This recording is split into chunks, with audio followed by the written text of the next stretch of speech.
All right, we will please call the meeting to order. We have a roll call. Chairman Blair Sickman. Here. Vice Chair Gina Shaw. Present. Secretary Treasurer Peyton MacArthur. Here. Commissioner Wayne Richards. Here. Commissioner Kathleen Waldron. Here. Executive Director Emmanuel Almiron. I'm here. Board Counsel Gregory Pickens. I'm here. You have a quorum. Okay, great. Will you please rise for the pledge of allegiance? I pledge allegiance to the flag of the United States of America and to the republic for which it stands, one nation, under God, indivisible, with liberty and justice for all.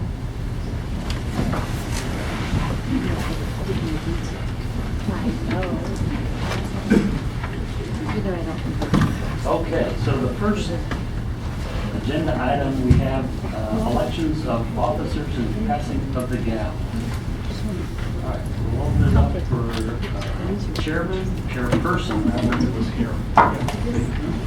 I'd like to nominate Vice Chair Gene Enright for chair. All right, Gene Enright for chair, we don't need a second. Any other nominations? If not, all in favor of Gene Enright for new chair, say aye. Aye. Opposed? Well, congratulations, Ms. Enright. So, we'll go ahead and let you go ahead and finish the meeting, and you can take the gavel and you're up.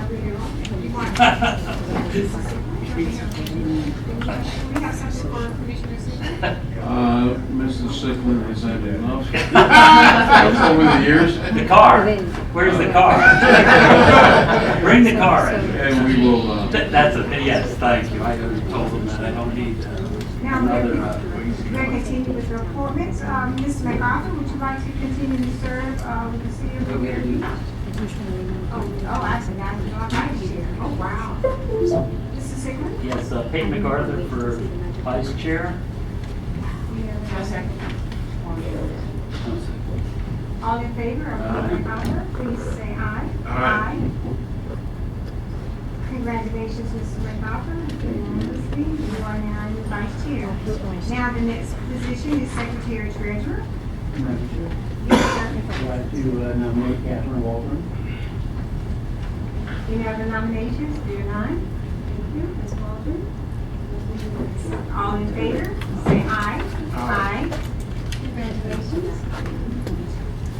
Let's continue with the appointment of committees. Mr. MacArthur, would you like to continue to serve on the City of Revere Beach Board? I will do that.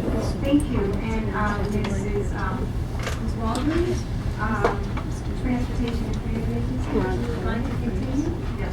Thank you. And I will continue as on this development board unless someone else would like to take it. Thank you. Now, let's go through the approval of minutes. so move. Second. Minutes have been properly approved. All in favor of the minutes? Say aye. Thank you. All opposed, sign. 5-0. Now, are there any additions, deletions, presentations, and announcements? I know the presentations of the engineer will be down. That is correct. Will be down. That is correct. Any commissioners, any additions? Madam Chairwoman, I spoke with Manuel, and I'd like staff to include in their presentations an update on the dredging. And Yes. and where the thing is going.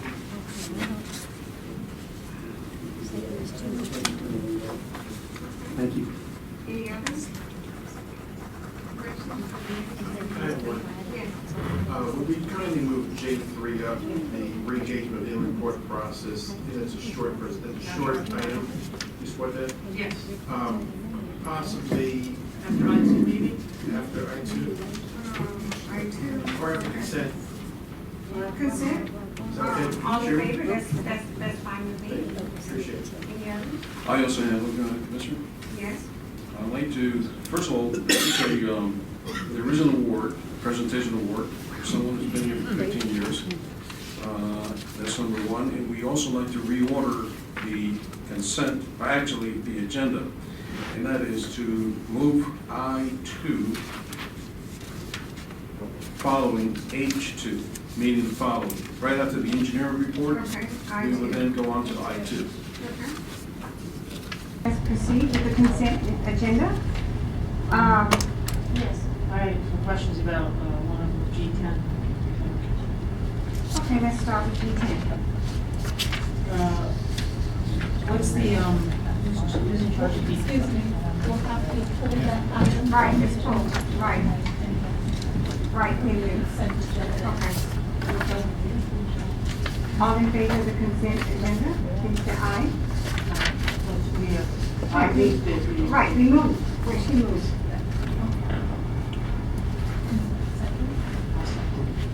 She moved it, she had a second, so we need a second. Second. Second, thank you. Okay, Question is? On the G10, what's the total amount that we spent fixing the roof? That would be, I'm gonna have Ken Kern answer that since he was in charge of that particular project. Commissioner, the total project cost was $242,553.09. So why did we have to fix another portion of it? Hurricane, when they started, prior to the completion of the project, Hurricane Irma came through and saturated the finger roof over the valet. And as the workers were walking across it, it was discovered when they basically went through it. And that area had to be recovered. So when the first inspector came, did he, Was a minor leak that had been, because of the hurricane, exacerbated and made a lot worse.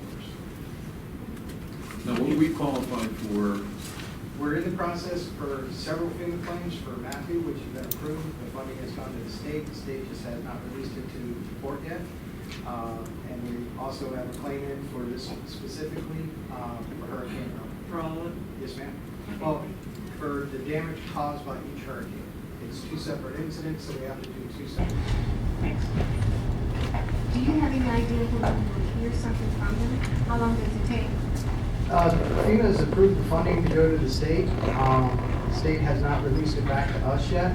I have asked Rick Penske to take a look at it to see what's going on in Tallahassee, and we're waiting on his response. It appears, Commissioner, if I can add, same as for the other ports, no one has received any information from FEMA or any monies from FEMA. Tallahassee is holding on to it for now. The counties are having the same situation. Any other comments? Okay, let's continue. Let's call with the vote for the consent agenda. All in favor? Aye, thank you. Let's continue now, we need to go to Presentation. G10. Yeah, we get the motion on that since we pulled it. Okay. All in favor of G10? I'll make a Aye. motion to approve it. So- Second. Thank you. All in favor? Aye. Now, we've rearranged after the consent agenda. Let's go on to If I can. J3. Commissioner, if we can we make the presentation for Ken Hart at this point? Okay. Go ahead. Oh, we decided. Commissioners, I'd like to remind each of us that Mr. Ken Hart has been with us for 15 long years. It's only seems like. What's that? We do have a plaque for him. So if you like, will you please? All of us. Oh,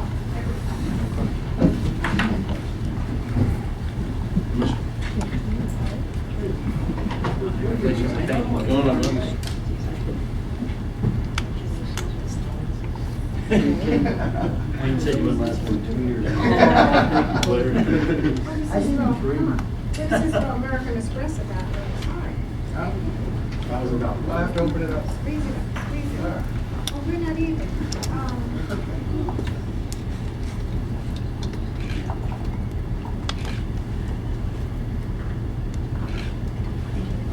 Thank you. You can just leave that. Oh, okay. 15 years. What do you say, Ken? 15 more? Sure, why not? 15 minutes at least. I'm trying to catch Commissioner. Close.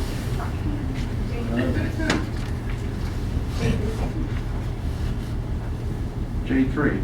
Is that where we're? Right, because we rearranged it after the consent Inland agenda. Port. And then, right. Okay, all right.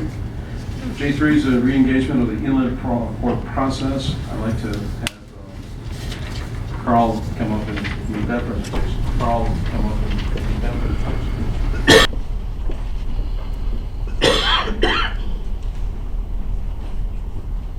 Commissioners, good afternoon. Carl Baker, Director of Planning. I planned on saying good evening because I thought I would be giving this presentation about 7 o'clock tonight. So, several weeks ago, there was a meeting at the Northern Palm Beach County Improvement District with their Executive Director, O'Neill Barton, and the Deputy Director, Dan Beatty. For the port, there was Commissioner Waldron, Mr. Almira, Mr. Penske, and myself. The takeaway from this meeting was that the Improvement District has the ability and the willingness to issue bonds that can be used for the construction of infrastructure to develop an inland port site. I am not here to speak of the previous inland port initiative. That project was based on assumptions that were overcome by reality. Instead, we need to try a different track, something simple, a commerce or logistics park, 200 to 300 acres. Not a lot, but after all, look what we're doing here with 165 acres. Build 2 multi-purpose warehouses. Talk to the Business Development Board and have them find a small manufacturing company to put in one of them. Put out an RFP for a truck stop. Sit back, see what develops. We are asking the board for permission to have Commissioner Waldron and port staff talk to various business groups and governmental organizations to determine what kind of realistic support there might be for this project. We are not asking for, nor are we looking to spend any money. We just want to talk. And I know that Commissioner Waldron has a few things she would like to say. Thank you, Carl. First of all, I'd just like to give a shout out to Jim Gibbs. I think he's in the audience because he's actually the one who kind of pulled this meeting together with Northern Improvement District. As Carl said, this isn't about the port putting up any money. This is about us acting as a catalyst to help perhaps start a commerce park that could maybe eventually down the road turn into something bigger.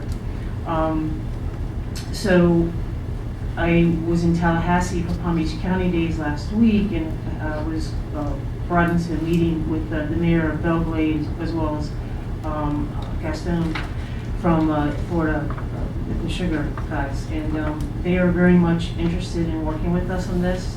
I made it very clear that the Glades needs to find the land, because without that, Northern Improvement District really can't get their arms around doing anything for it. So the intent of this would be for us to reach out to business groups like the BUD to work with them to see if there's enough to get the commerce park started and go from there. So again, there's no money. It's more just us acting as a catalyst to help promote and work with the Glades and go from there. So that's what I like. Any comments, commissioners? Yes, Mr. Sickler? I think that's fine if Catherine, wants to, spend her time and she's very passionate about this, which is great, but as long as our staff doesn't have to spend a lot of time on this because we've already gone through this, years ago, we put a lot of money into it, and, some of the things we found out probably shouldn't even be called an inland port. It's really not anything to do with this port. Maybe some other port, Miami or Port Everglades, but if we can get something happening out in the Glades, that would be unbelievable. So I think it's a great idea, and she's, kind of passionate about this. So, I wish her well, and I hopefully that through the county and the cities out west, maybe we can, find something to, to help facilitate it. Commissioner Richards? Thank you. I will always support the endeavor of building something on the Glades that Port Palm Beach facilitate. I think all of us were here years ago, 4 of us were here years ago, glad here, Catherine. And we recall the efforts, the amount of time and money spent in that effort. And I don't believe it was a wasted effort because anything that might provide some relief, reasonable relief, warrants our efforts. So I support our moving forward. It should not be called inland port. I'm glad we're not calling it that. What's the Commerce term? Park, we're going with Commerce Park. Commerce right now. Park. So that makes a lot of sense. And please continue to bring us reports, and hopefully there'll be something that we can build upon.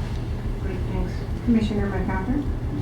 Well, I think we all agree that we like to do anything we can to facilitate the economic development in the Glades, where jobs are desperately needed.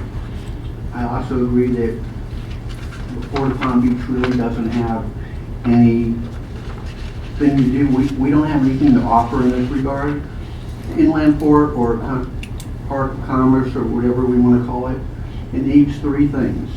It needs money, it needs land, and it needs merchandise coming into it. We're an export port, we don't get import. We don't have money, and we don't have land. So I don't see that our involvement is going to be that advantageous, but I think we all support economic development in Glades, and we should do whatever we can. Like, for instance, if we wanted to pass a resolution to make a inland port work in the Glades, you need rail. The rail is estimated it would cost over $100 million.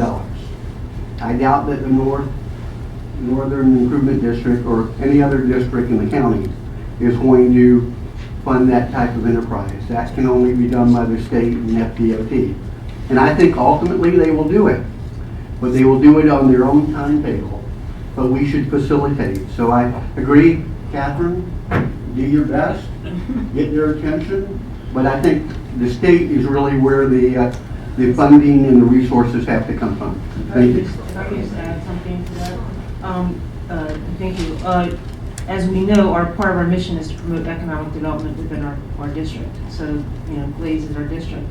But it's always been a chicken and egg thing. If we were trying to get the $100 million for the rail and build an inland port all at the same time, that was just too much. What we're trying to do here is just start small, and prove that there's interest and there's ability to have a viable commerce park, and we can build it from there. Because you're right, the state is not going to give us $100 million for rail, because it's not like Iowa where if you go out. So I think that this is the way we can kind of kick it off at least and try to move forward. So thank you. I agree with all my fellow commissioners, but just to piggyback on what Commissioner Sickland said, I commend you for all your efforts, but I would not like to see staff spending money and time on this project, because we've gone down this road years ago, and we all know what ended up happening. So, but if you want to continue, we would support you in all your efforts, but as far as money from the court and staff spending time, which is money, energy, I would not like to see us do that. Madam Chair, may I? Yes. I listened to everybody's comments, and I believe we're fairly consistent, but we do want, I am supporting staff spending time and coming back to us. I don't want us to leave our 50%. Catherine, you're out there on your own 100%. That's not what I said, that's not what I heard other commissioners say. At this point, we're not signing up for significant expenditures of time, money, or effort, but we do want to see if something can happen. So I don't want us to leave or think we're saying zero. We're not saying that. We're saying, Catherine, it's your lead with support from staff, and come back to us. I agree with that. You may You want to say, canvas. I guess, support from staff, just if she needs information from staff on certain things. I don't want to or- micromanage, but I understand. But we don't want, clearly we don't want staff spending hundreds of hours by any Okay. account. None of Okay. us want that. Okay. But we don't want to give the impression of saying you're on your own. That's not the case. The board is supporting this effort, and she'll come back with more information. Okay. And we can always take further action as we deem Okay. appropriate. Thank you, Madam Chair. Thank you. Okay, clarification. Next on the agenda, Mr. Thank you. Amara, your executive director. Did you want to vote on this? We need to vote. Oh, I'd like to try to paraphrase what Commissioner Richards just said, which is I would go forward working with the staff, not consuming all their time, and report back as things develop. that would be my motion with regard to the Commerce Park. Second. Discussion? Session. I'm just wondering why we have to make a motion on this. I don't, I didn't think we did.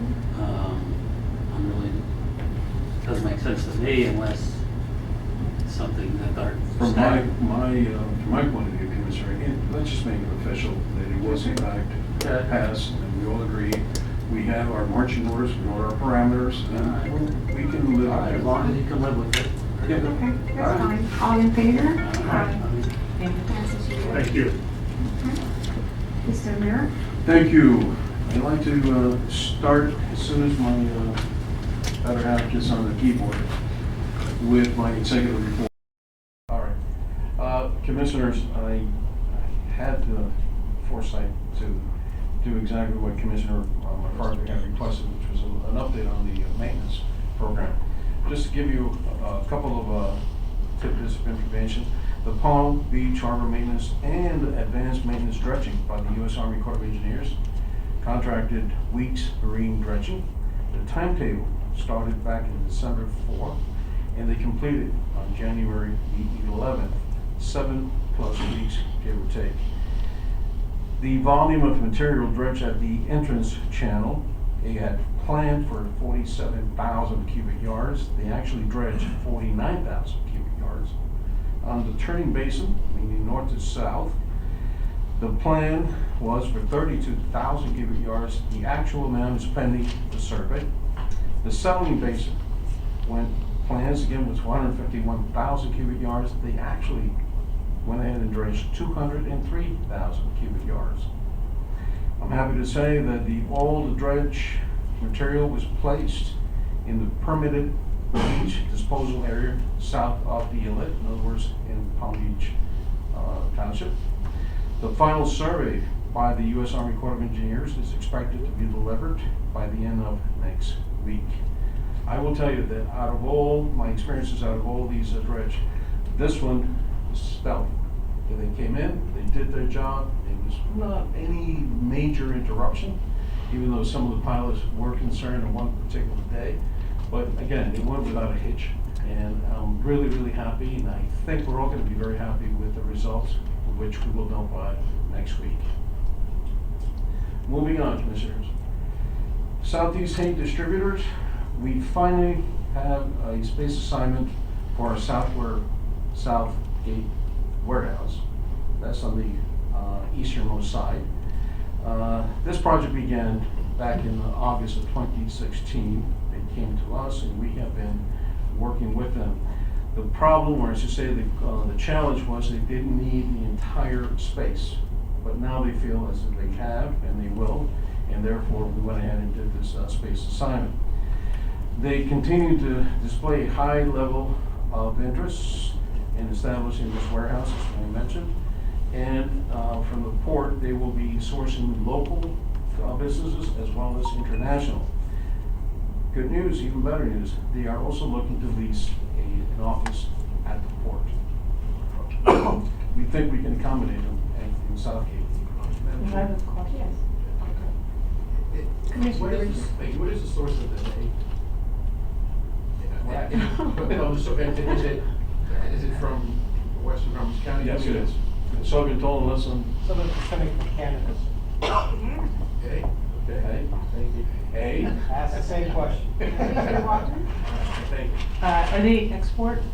They do a limited amount. Now, Tropical is well aware of this particular distributor, and they have, if I'm not mistaken, they have gone and talked with consignees, receivers, and introduced them, so maybe this can produce more exports. Thank you. All right, if we can continue to the meeting with the pilots. As you know, Tropical will be receiving new ships. I believe there's 5 of them. 6. And we're about to, in May, if everything works out well, we're about to put on a second cruise ship. The issue, or at least the challenge for now, is that circle where you see that ship docked at the easternmost side of the south of Slip 1.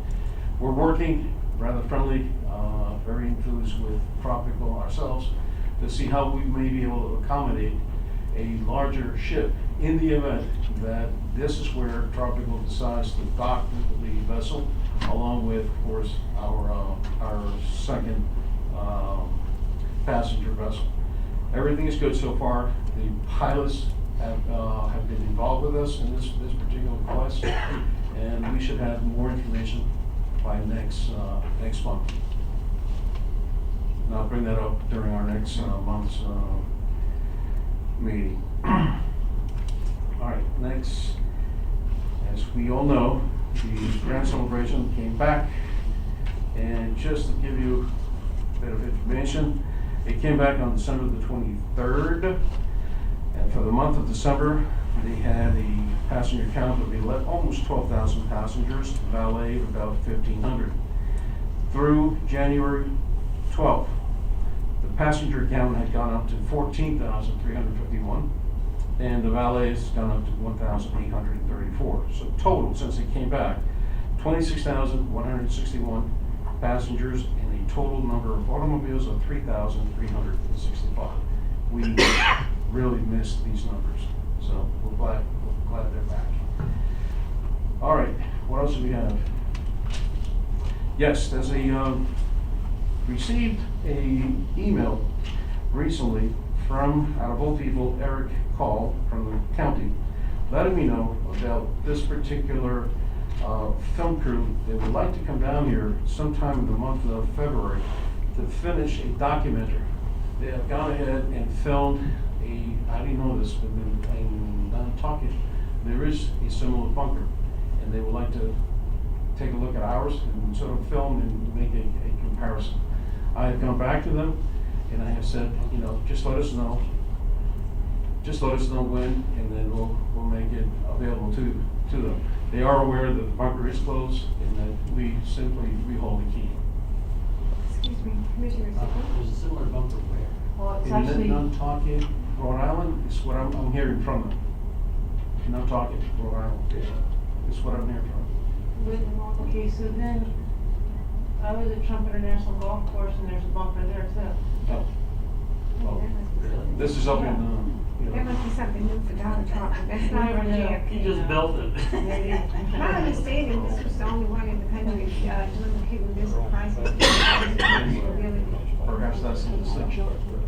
The one here is Cuba, and then the one up there prior to, or something. We'll find out as soon as he comes out When is he on next month. Okay. Thank you. All right.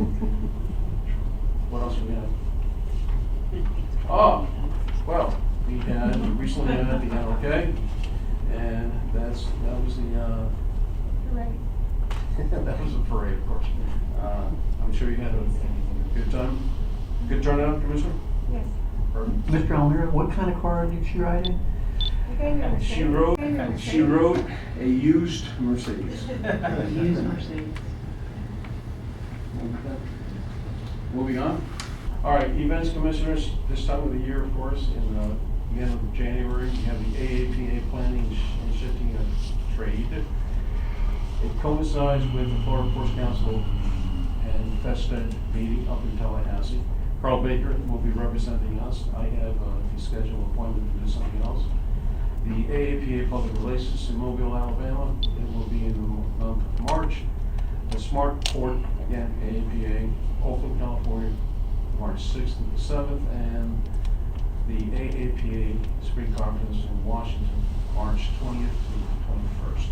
The rest you can read is a little bit further out, so for the sake of time and convenience, I'll just stop here unless there are any questions. Thank you. Thank you. Was that? Next, engineering report, Mr.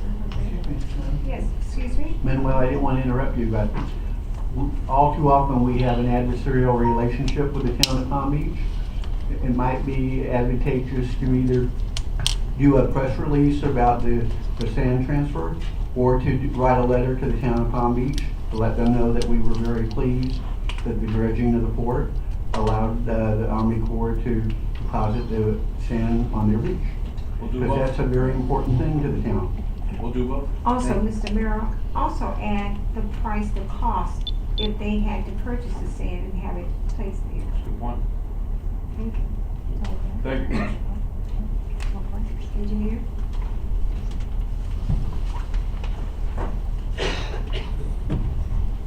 Good afternoon, Commissioners. Due to the lengthy agenda we have today, we're going to stick to the prioritize the burst cemetery project and the issues of the delay, as we already know already. Verse 17, this is a drone picture to the car took yesterday. You can see the berth is already open, the ship pad is removed. But we can see that none of the work on the dolphin structure has been performed yet, only the sheet, the steel piles are in place. On the bulkhead structure, the north wall is already completed, so the contractor is still working on the repairs. They should be completed by this week, so it took them almost 2 months to perform. We have, AECOM has an inspector full-time throughout the repairs, so everything is being performed according to the manufacturer and the instruction of the structural engineer. On the north side, the connection to the old slip 3 is being performed this week. The last pour is going to take place tomorrow. That will complete the north wall and the north wall connection to the existing slip 3. West side is completed. All the fenders are in place. You can see the outline of the work with all the utilities already in place. The asphalt work has not been performed due to the heavy equipment in the area, but all the underground system is already installed. On the south side, all fenders are already installed as well as the bollards.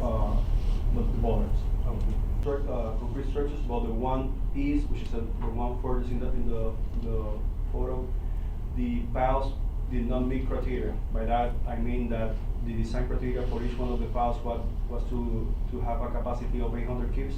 And once they were tested, they did not meet the minimum requirements. So at this point, we are in the process of a redesign of the structure. The redesign is still in process. We don't have a final structural design. After that, we will have to move in and get the material that is needed. So far, the solution is to add 2 additional steel piles to the structure. By that, we have, instead of 4, we have 6, and then begin with the concrete structure in the area. Question? Question? You might have asked a question now, you want me to wait? If you want, you can start. Thank you. The easternmost pilings, I understand that the subsurface is not strong enough to support, give us the loads that we require, is that correct? Was that area tested? Yes. It was tested prior. I can actually show you, how to have the slide that is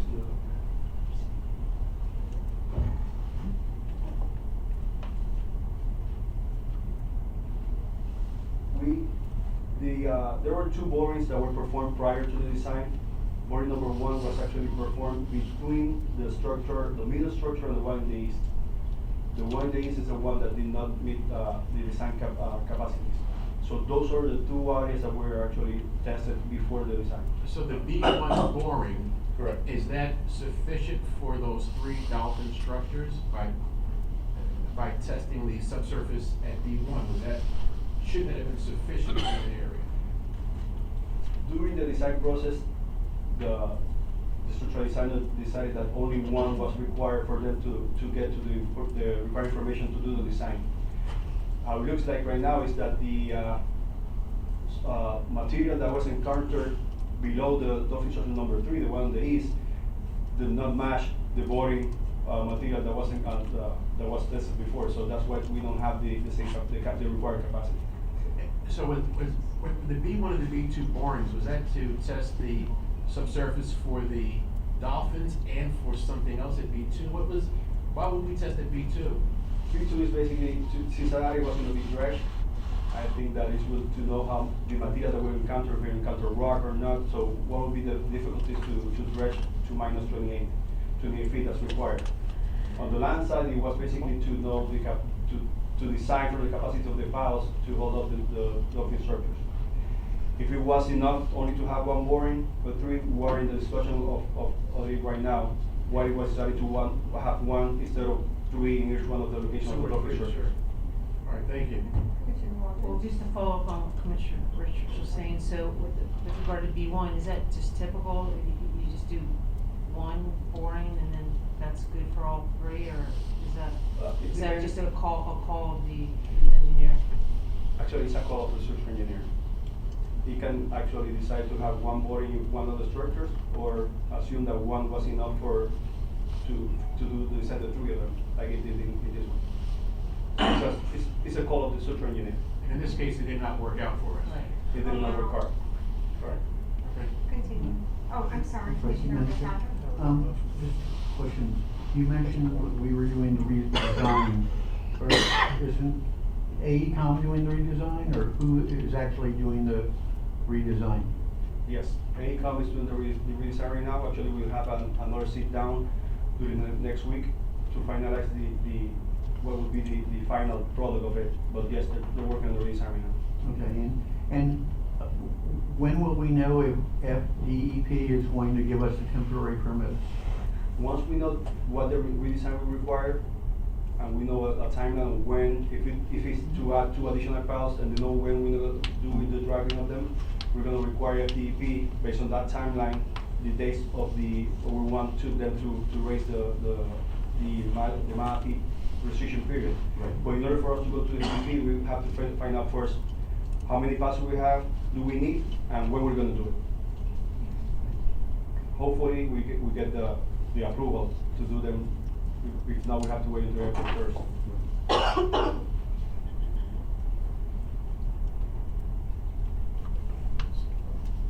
So, as we speak, the completion items of the project, the contractor removed the existing chip valve. They completed the connection of the south bulkhead to the FPNL property bulkhead. And they installed the fenders in the south wall. Pending items, the connection of the north bulkhead to the slip 3 bulkhead, which is they're doing this week, and it should be completed by next week. The construction of the 3 docking structures and the installation of the catwalk and fenders. Obviously, we still have to find out a way to finish the one in the east. After that, the completion of the upland side of the work, of the project. One thing to remember is that the contractor needs to have access to the water side of the project. So if the docking structure in the east is still pending to be constructed, they might as well not finish the asphalt works on the north, on the upland side, because it will be damaged to construction. So the docking structure is a critical item for us to have the final completion day of the project.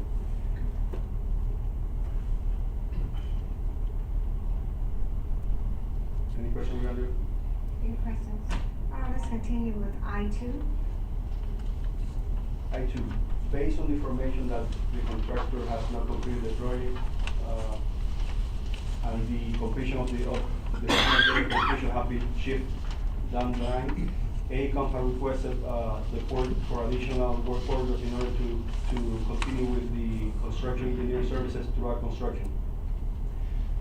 The project engineering services started off with 3 work orders, and we have amendment number 1 and 2, which they already approved by the board, with number 2 being the one for extending the engineer services from July, which was the original completion date of the project, through December. During the last board meeting, the board approved an additional work order of $58,000 for AECOM to continue with the services from December to February. We received a revision of that work order, which would be amendment number 4, by AECOM, in which they added $75,000 to original work order. For that, we have AECOM presented here so they can explain the additional work order that they're requesting.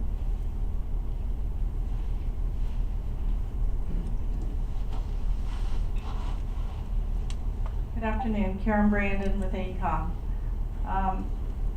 I don't want to repeat everything that Jose just said, but just want to run you through that the amendment 2 that was approved back in June, although it was through December, it only included the full-time, it included part-time and full-time inspection services. So it was full-time through the end of August, and then part-time through the beginning of November.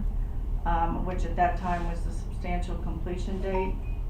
However, AECom from November on has been continuing to provide full-time inspection services, so I just wanted to point that out.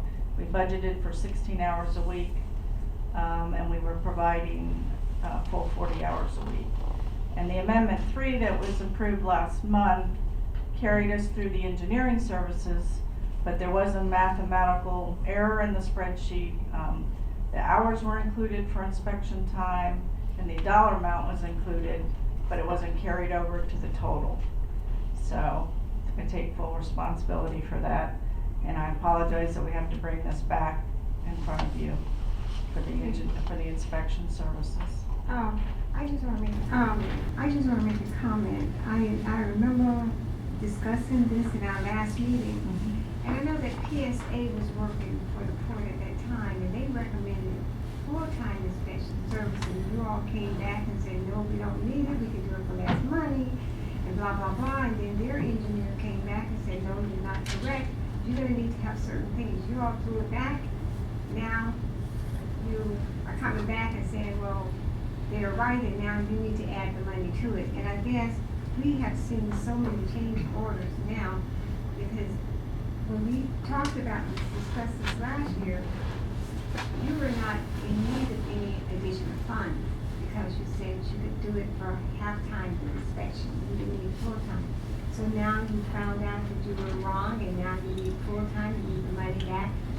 We have provided those full-time services now, and now the project has continued to be delayed. So unfortunately, we have to come back and ask for the additional week funds, because we cannot continue to work and not be paid for the inspection services. Commissioner Richards? Thank you. Karen, thank you for your presentation. My concern is I'm not certain if AECom is 100% at fault for some of this or 1%. Between the engineer and the contractor, there's enough fault to be shared. But my concern is, you're gonna be here next month. That's a fact. Or the month after. And AECom's gonna want more money each and every time there's a delay, because you're gonna say we have to be here and we have to re-engineer. But what are you re-engineering? The mistakes from before, or the miscalculations from before. So I understand this is a clerical error. I understand that you should have typed 75, you typed 58, and 16,000 change. Insofar as we approved it last month, I'd have a difficult time saying no this time, and I will agree to this. But I'm very concerned that this project is dragging on and on and on, and you're gonna be here again asking for more money. And I hope I'm wrong. But I think you're gonna be here asking for more money. And you're gonna say, it's their fault. And they're gonna say, it's their fault. And we're left in the middle, the government, paying this, and that's not okay. I So understand. AECom and LMH and the port need to get together soon. And although I'm a lawyer, I'd rather not have expensive litigation. Doesn't help anyone but the lawyers. But this has to be fixed soon. Please don't come back and ask for more money. And please don't say, oh, we're working, we have to be paid. We're AECom, because you don't have to be paid. You need to finish this project. Thank you. Understood. Commissioner McCarthy? I won't repeat it, but I would like to say I agree completely with Commissioner Richards, and I think everybody up on the dais does, as well as our staff. Thank you. Any other comments? Can you just, I want to catch up here on Amendment 4 is the one we're voting on right now? Is that what it is? Yeah, Yes. So that's 75,000 for the mistake? that's for the, yes, the So that's full-time like- inspection. That, it starts back in the beginning of November through So- February 16th. So you're talking about 75,000? Is that what you're talking about? I thought it was 16, the delta. No, this is. So what my issue is that 75,000 is over 8% of the entire original contract. You're asking for us, right? 75,000? Is it seven? Yes. Yeah, Yes. that's over 8% of the total. I have a hard time saying yes. That just seems, for your mistake, that's, She needs to eat. I'm sorry, there were 500 hours budgeted for the inspection from the beginning of November through the beginning of February.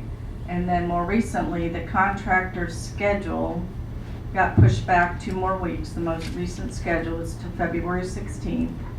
So we added additional 40 hours for those 2 weeks, bringing it to 580 hours. And it's at the same hourly rate that was charged for previous inspection services, even when we were using PSA. Well, Yes.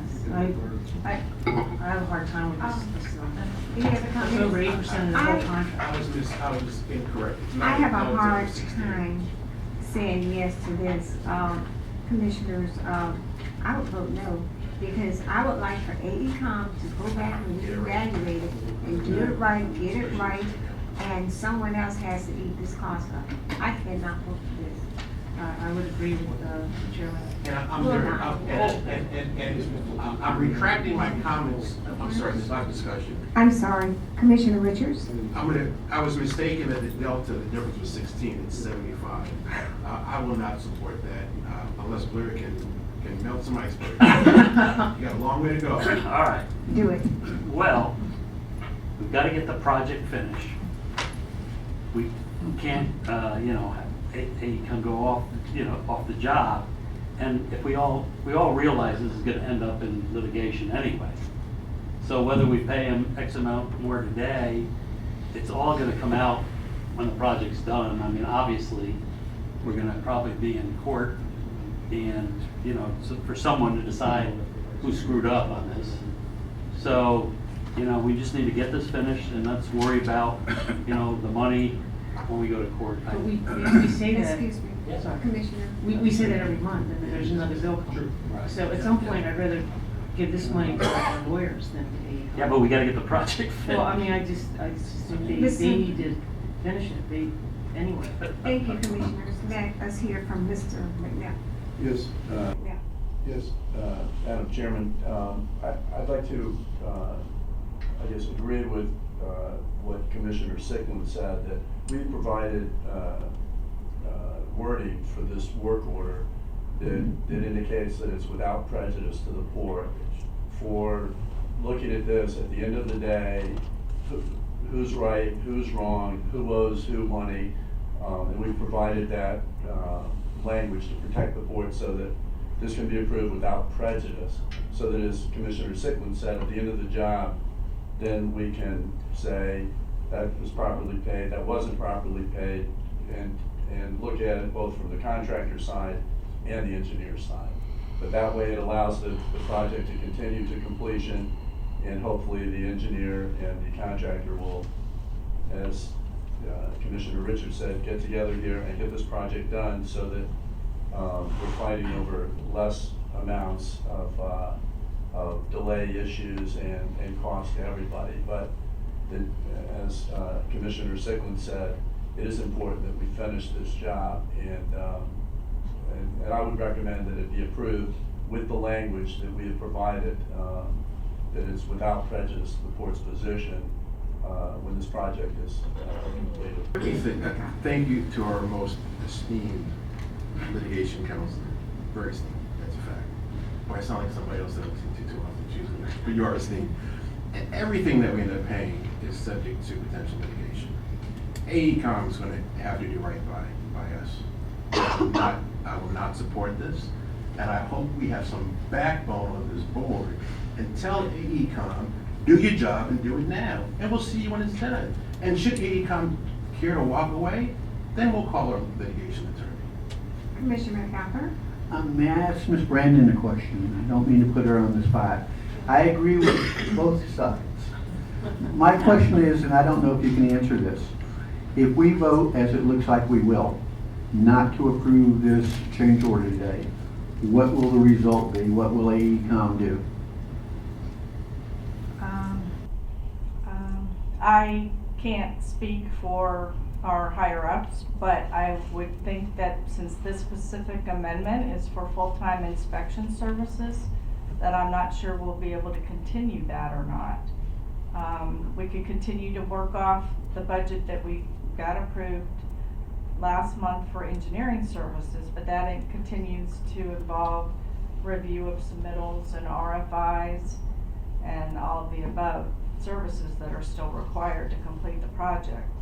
The one thing I wanted to note that, I didn't know what the attorney was gonna mention is that, the port, at its discretion, can start withholding liquidated damages from the contractor from the substantial completion date, and we are at 187 days of delay at $3,000 a day.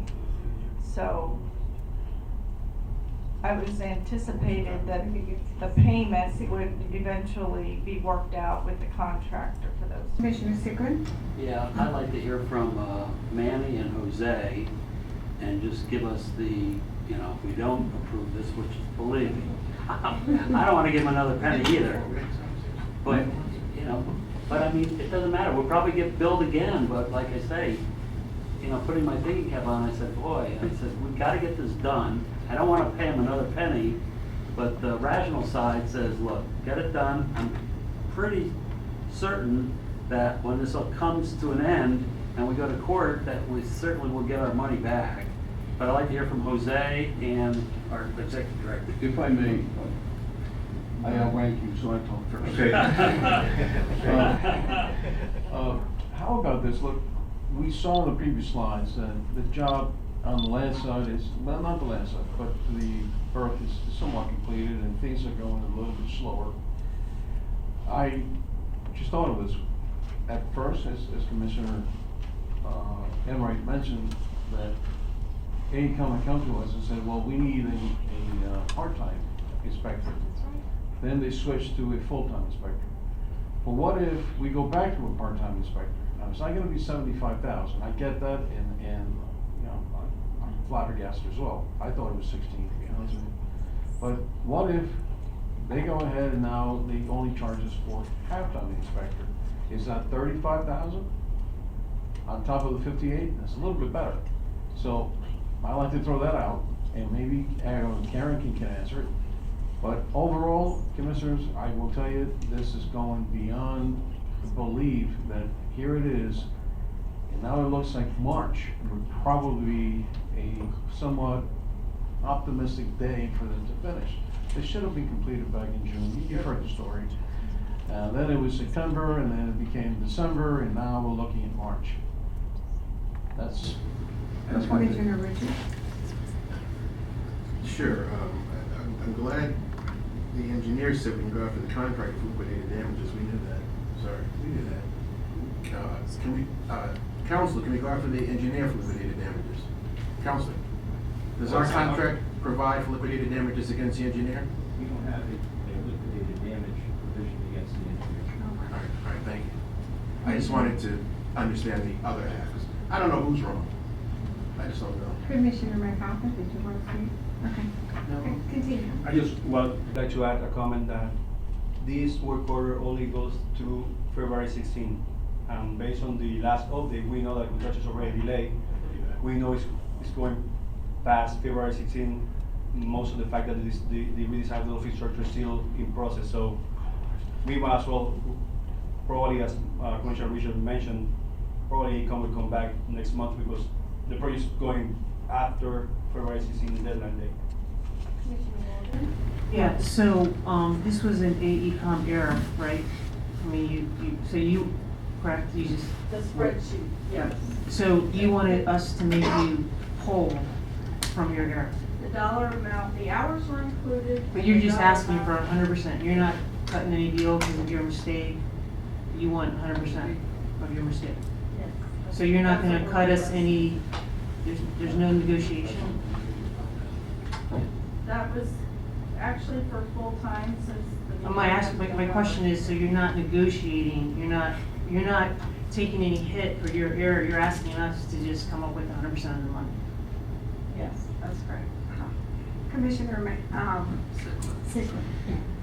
Greg, you said that there was nothing in the contract for liquidated damage from the AECOM, but it doesn't prevent us from, when we go into court. From seeking damage. Well- Correct, it's just not.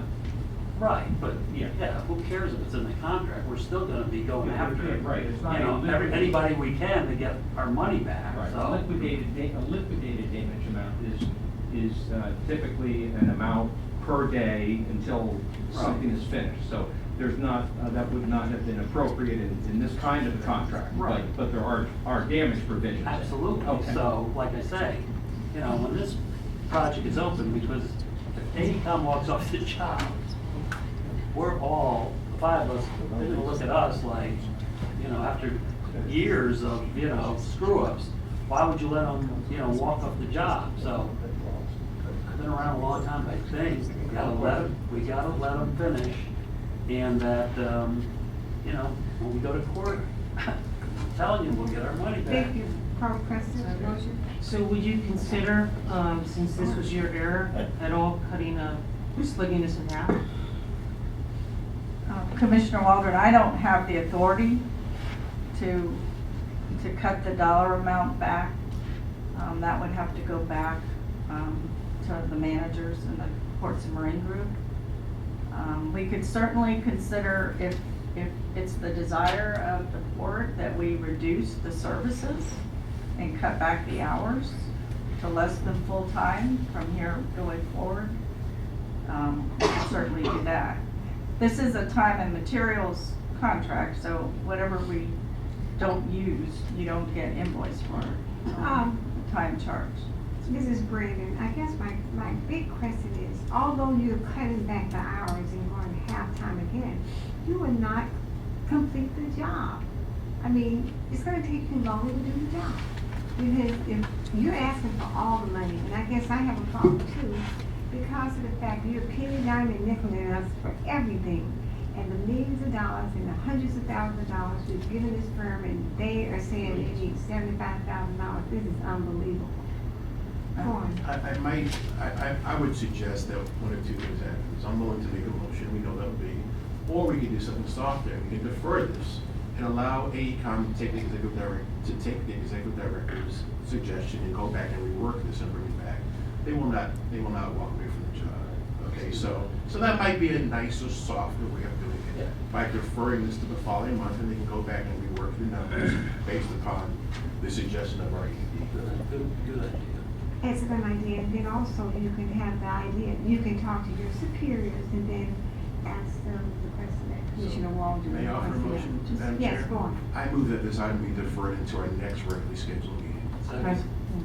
Motion to do second and third, all in favor, say aye. Motion carries 5-0. Commissioner Enright, could I make one statement? Yes. Just for the record, the dollars for the full-time inspection that was budgeted as part-time originally by AECom adds up to over $50,000 that we've already, you know, lost on this project. So I just wanted to make you aware of that. Thank you. Jose, continue. That's it? Okay, now we need our governmental affairs, H3. Is Mr. Bixby here today? Okay. No, he's not. Go on. Let's continue to old business. Leader Lyman, update.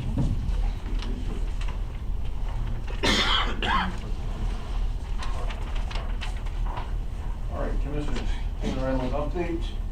Earlier in the month, a delegation from the county engineers, as well as representatives from Wheats Construction Company, visited Peter Island.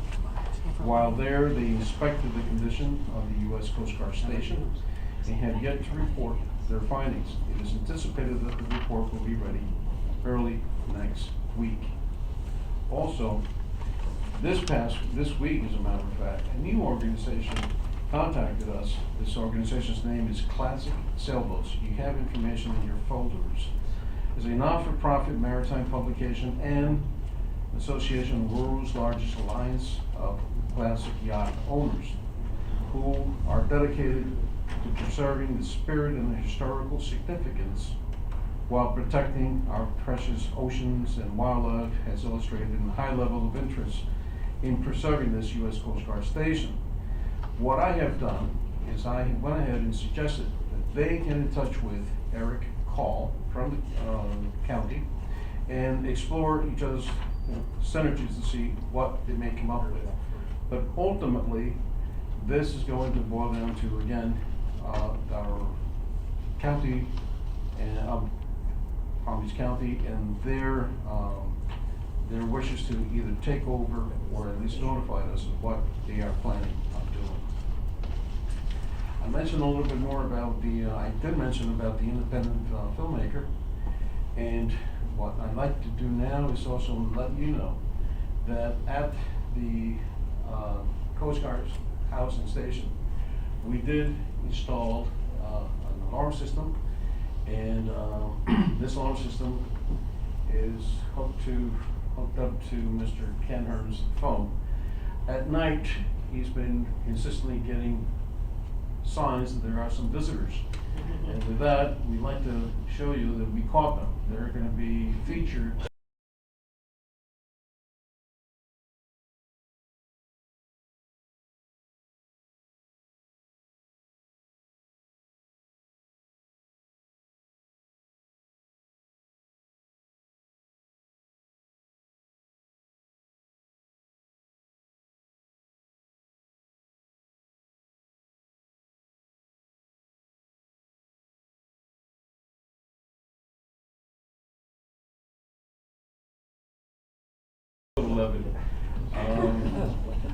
Believe it or not, they still got at 3 o'clock, 4 o'clock in the morning, and he's getting the signals that somebody attempted to come into the house. So until next month, Commissioners, that's all I have on Peter Island. Are there any questions there? Thank you. Thank you. Jay White?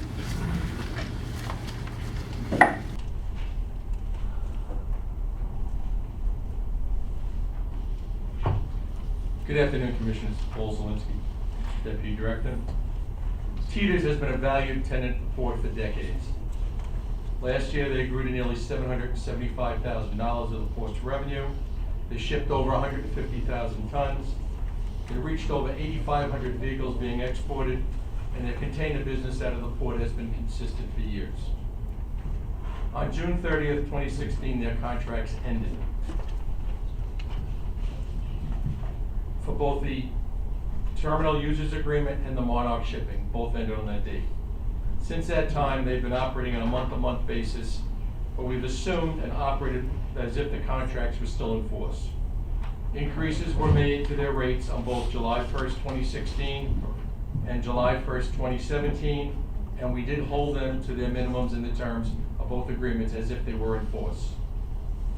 I'm pleased to announce that new agreements have been reached and in fact been executed by the tenant. Both agreements are effective January 1st of this year. They're for 5-year terms with 2 5-year options to renew. In order to get the rates to coincide with the renewals, they've accepted and we've a 1.5% increase on all rates effective January 1st. Annual increases will be established 3 to 5% based upon COLA. There are cross guarantees of both firms, and they're all coterminous. The Monarch agreement, we've raised the insurance from $1 million to a $5 million minimum. We've set minimum guarantees on a monthly basis. We've established a guaranteed 36 calls minimum per year. And we've also provided them some dockage relief if the port is unable to meet our berthing assignment times.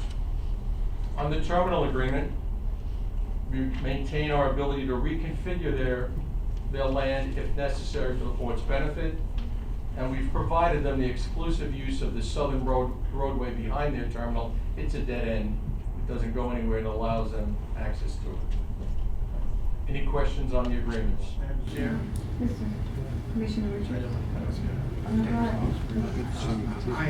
honored, pleased and honored to be able to move to approve the 2018 amended and restated terminal user agreement for Teeters and the 2018 amended and restated agreement for Monarch Shipping. It's a well-run family business. They go to a phenomenal country, Haiti, very important market for the Port of Palm Beach. Happy to make that motion. I just had one quick question. The exclusive use of South Roadway, does that impact anybody? It's a dead end road. Okay, all right, yeah.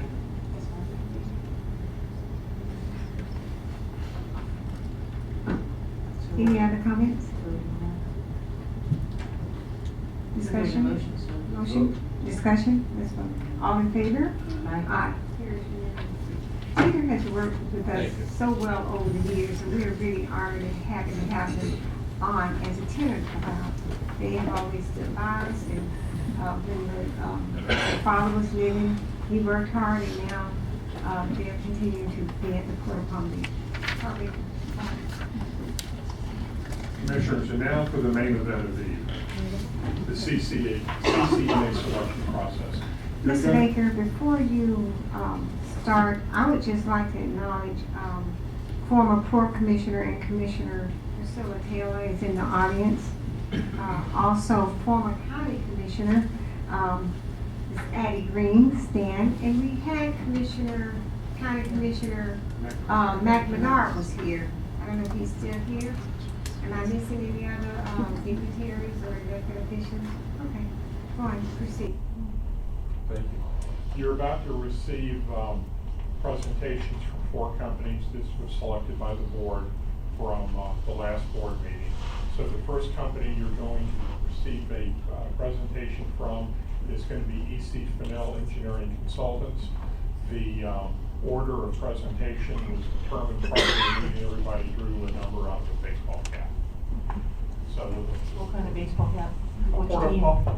of Palm Beach baseball cap. Mrs. Sickland? So Carl, just so everyone knows, so each group is gonna get like 10 minutes, and they're just gonna give us one presentation for all. Yes, sir. All three. Right. Thank you. Now, and then, since we might as well go ahead, upon the completion of the presentation of the story, the board is going to be asked to allow the executive director to negotiate with the first place company in each category. So that will occur about an hour from now. But here's your sheet. Here's the 3 score sheets for everything. This is for engineering services, for professional services not to exceed $200,000. Same thing for projects under $2 million, and for work of a specified nature. Yes, ma'am. Continue. Okay. And I have Commissioner Richards. So once each company, once everybody is through presenting, you need to sit down and you're going to need to rank each company inside each one of those 3 categories. And then when everybody's done with that, we're going to add them up live on a spreadsheet on the screens. Okay, I have several individuals who would like to speak on this particular item. So I guess we will have them do the presentations, and then we will have the comments from the public, the individuals who would like to comment, okay? So we're going. Yes, ma'am. Commissioner Richards? Thank you. I had a question. And I understand that we're going to receive a 10-minute, maximum 10-minute presentation from each of 4 different entities. Correct. And I understand that there are 3 different proposals. One is for engineering services or steady activity not to exceed 200,000. Correct. The second is work of a specified nature. Correct. And the third is for projects under $2 million. Correct. If the 4 entities, this is an if the 4 entities make a presentation, I'm asking for advice here. Do you anticipate that the sheets will all be the same? In other words, there are 3 projects here. I'm wondering whether there's going to be such a,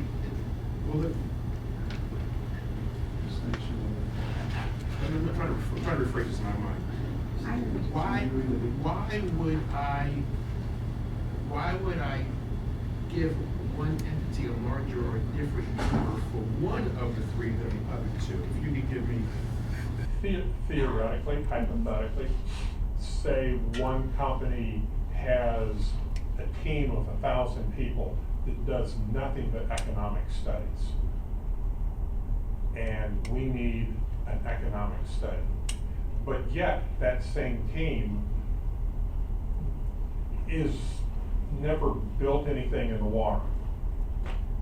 You might want to give them the contract for studies, because they're really strong on that. But they're not particularly strong in anything else. That would be the hypothetical example. Thank you. I sort of wanted to hash this out to some people. Thank you. Okay, great. Well, David, thank you. We'll just start with, the first company we have is EC Fennell Engineering Consultants.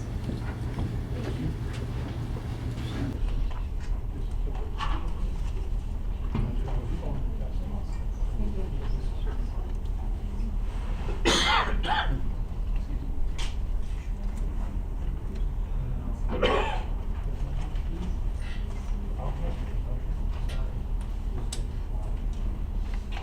has the clock, she will start as soon as you turn on the. Yes, she will start.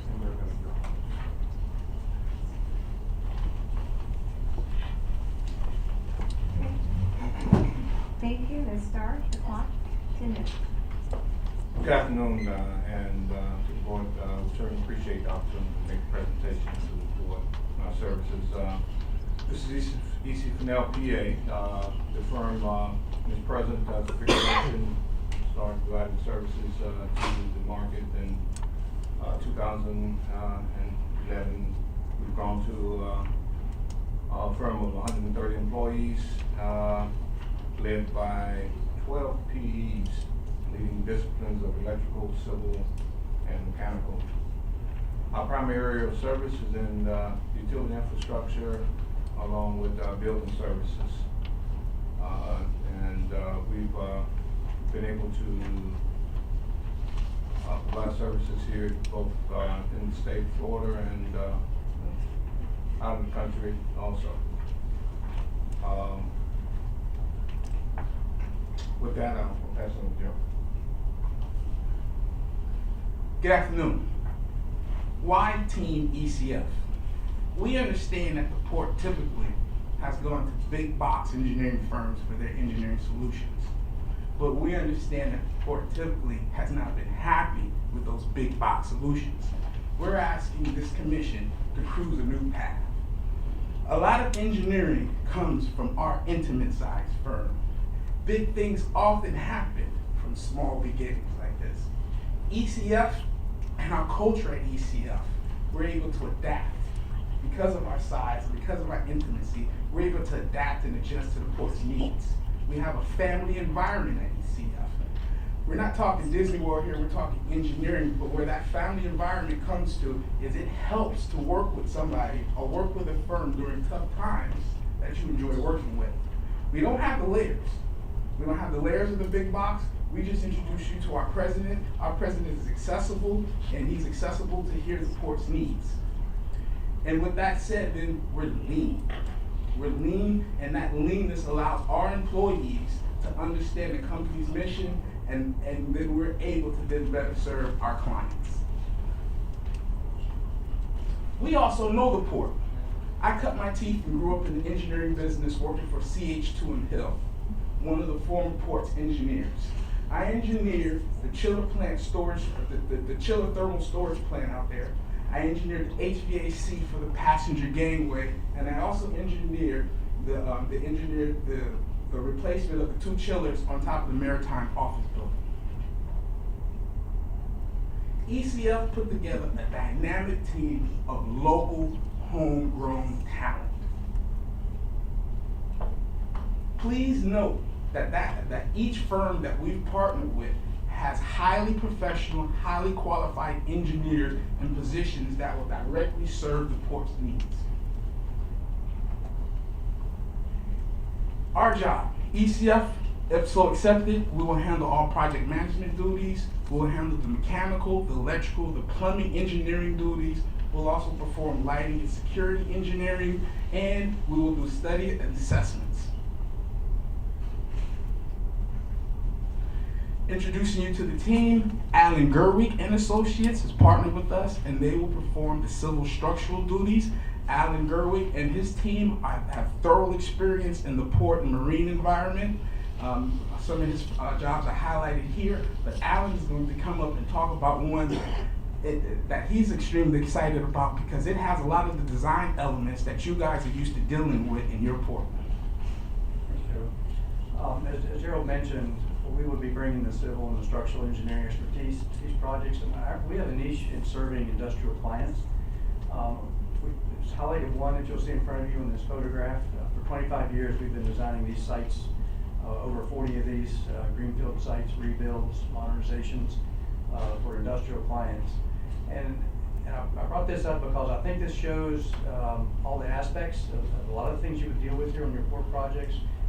These sites often have overhead cranes, they have low-rise buildings, material handling, conveyor systems, truck scales, fueling systems, secondary containment facilities, rail sidings, all these type of things that would come into play here with the board. So we believe that this expertise we've had, 25 years plus in this type of work, would be spot on for the type of project that you'd be asking under this contract. Also serving on our team, serving for our coastal and marine engineering duties will be Cummings and Cedarburg.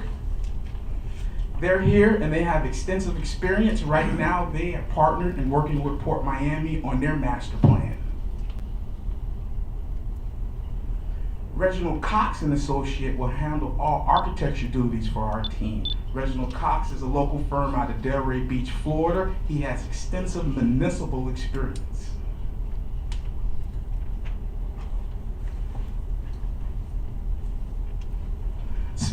Spotlight Geophysical will handle all of our geotechnical needs.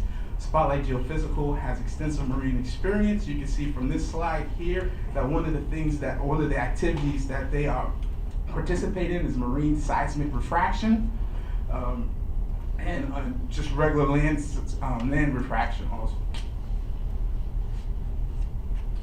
I want to note that ECF didn't select these teams out of a whim. We have a partner and long-lasting relationship with each one of these firms. Todd here from Florida GPR, we are extremely proud of. One of our mottos is to lift as we climb. So here's ECF as a mid-sized firm pulling up Todd, but we selected Todd because Todd has exemplary equipment. Todd's equipment, no company in South Florida matches it, and the images and the results that we get from his studies are fantastic. We understand that today's business environment can be unforgiving. We understand that you guys have a high expectation of products that you're going to get out of the engineering firm that you select. ECF's project management methodology is superior by none. We implement a 5-point plan to this process. This plan starts from understanding the scope of the job at initiation to planning out that scope and working directly with port staff to executing that plan. We furthermore control the execution of the plan, and at project closeout, we reevaluate and evaluate so that we can do it better. ECF considers a successful project one that comes in on time, within budget, and high quality engineering. The ECF way is big time service and quality engineering.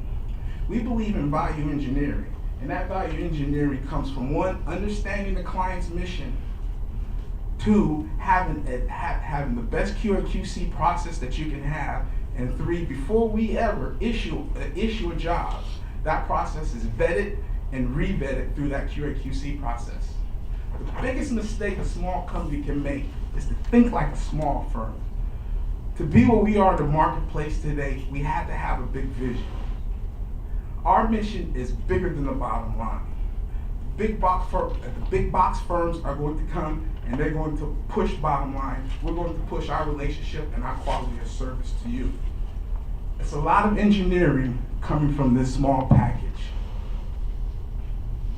We appreciate your time and effort today, and we hope that you select ECF Engineering Consultants as your engineering service provider.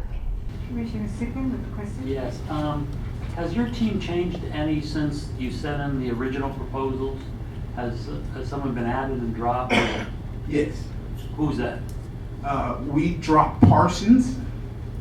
Right. WSP Parsons. Right, and Yes. my question is, I mean, I know they are very familiar in, ports and construction.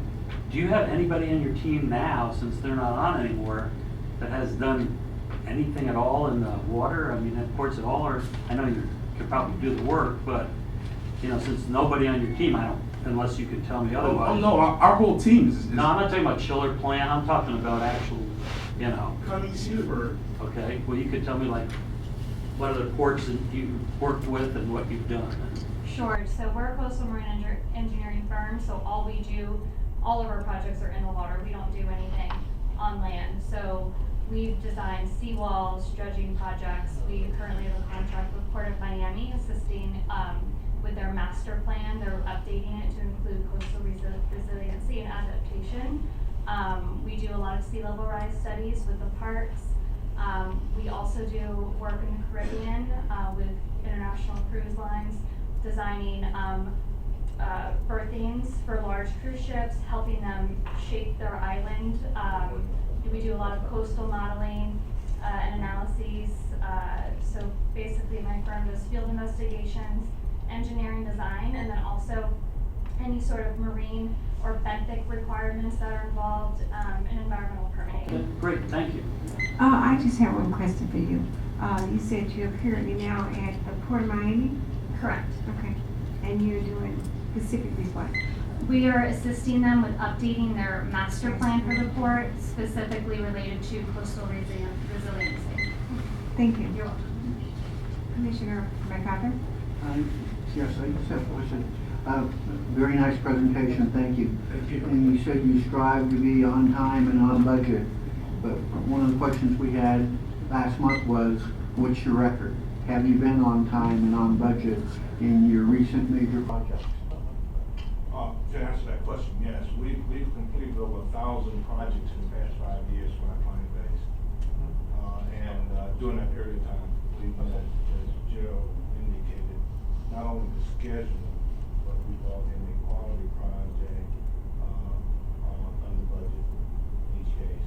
So we have an excellent track record. Thank you. Are you in West Palm Beach? Yeah, I should have indicated in the intro. We're located, we are West Palm Beach firm, located off of 45th Street, 95, in the North Point business section. Thank you. Any other questions, Commissioners? Good presentation, thank you. Appreciate it. Excellent job. Thank you.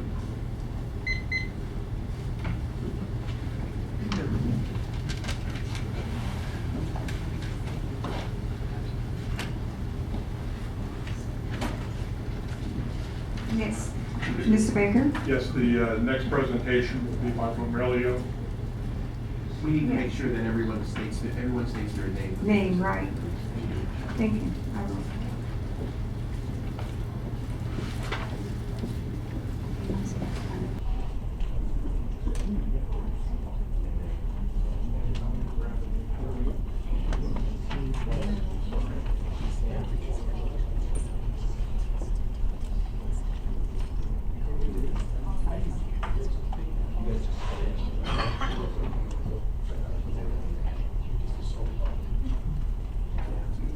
Please state your name and your company. Michael Vanderbeek with Vermeer Walking Report. And we do have some handouts that we'd like to give the commission, if that's okay.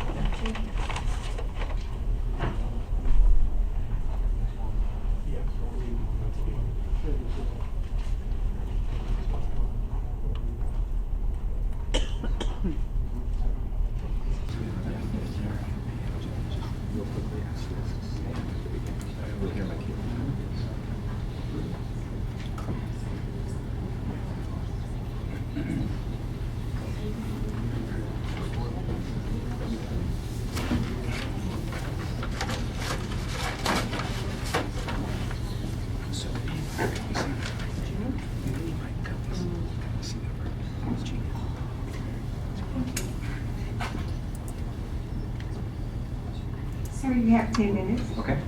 All right. Thank you very much.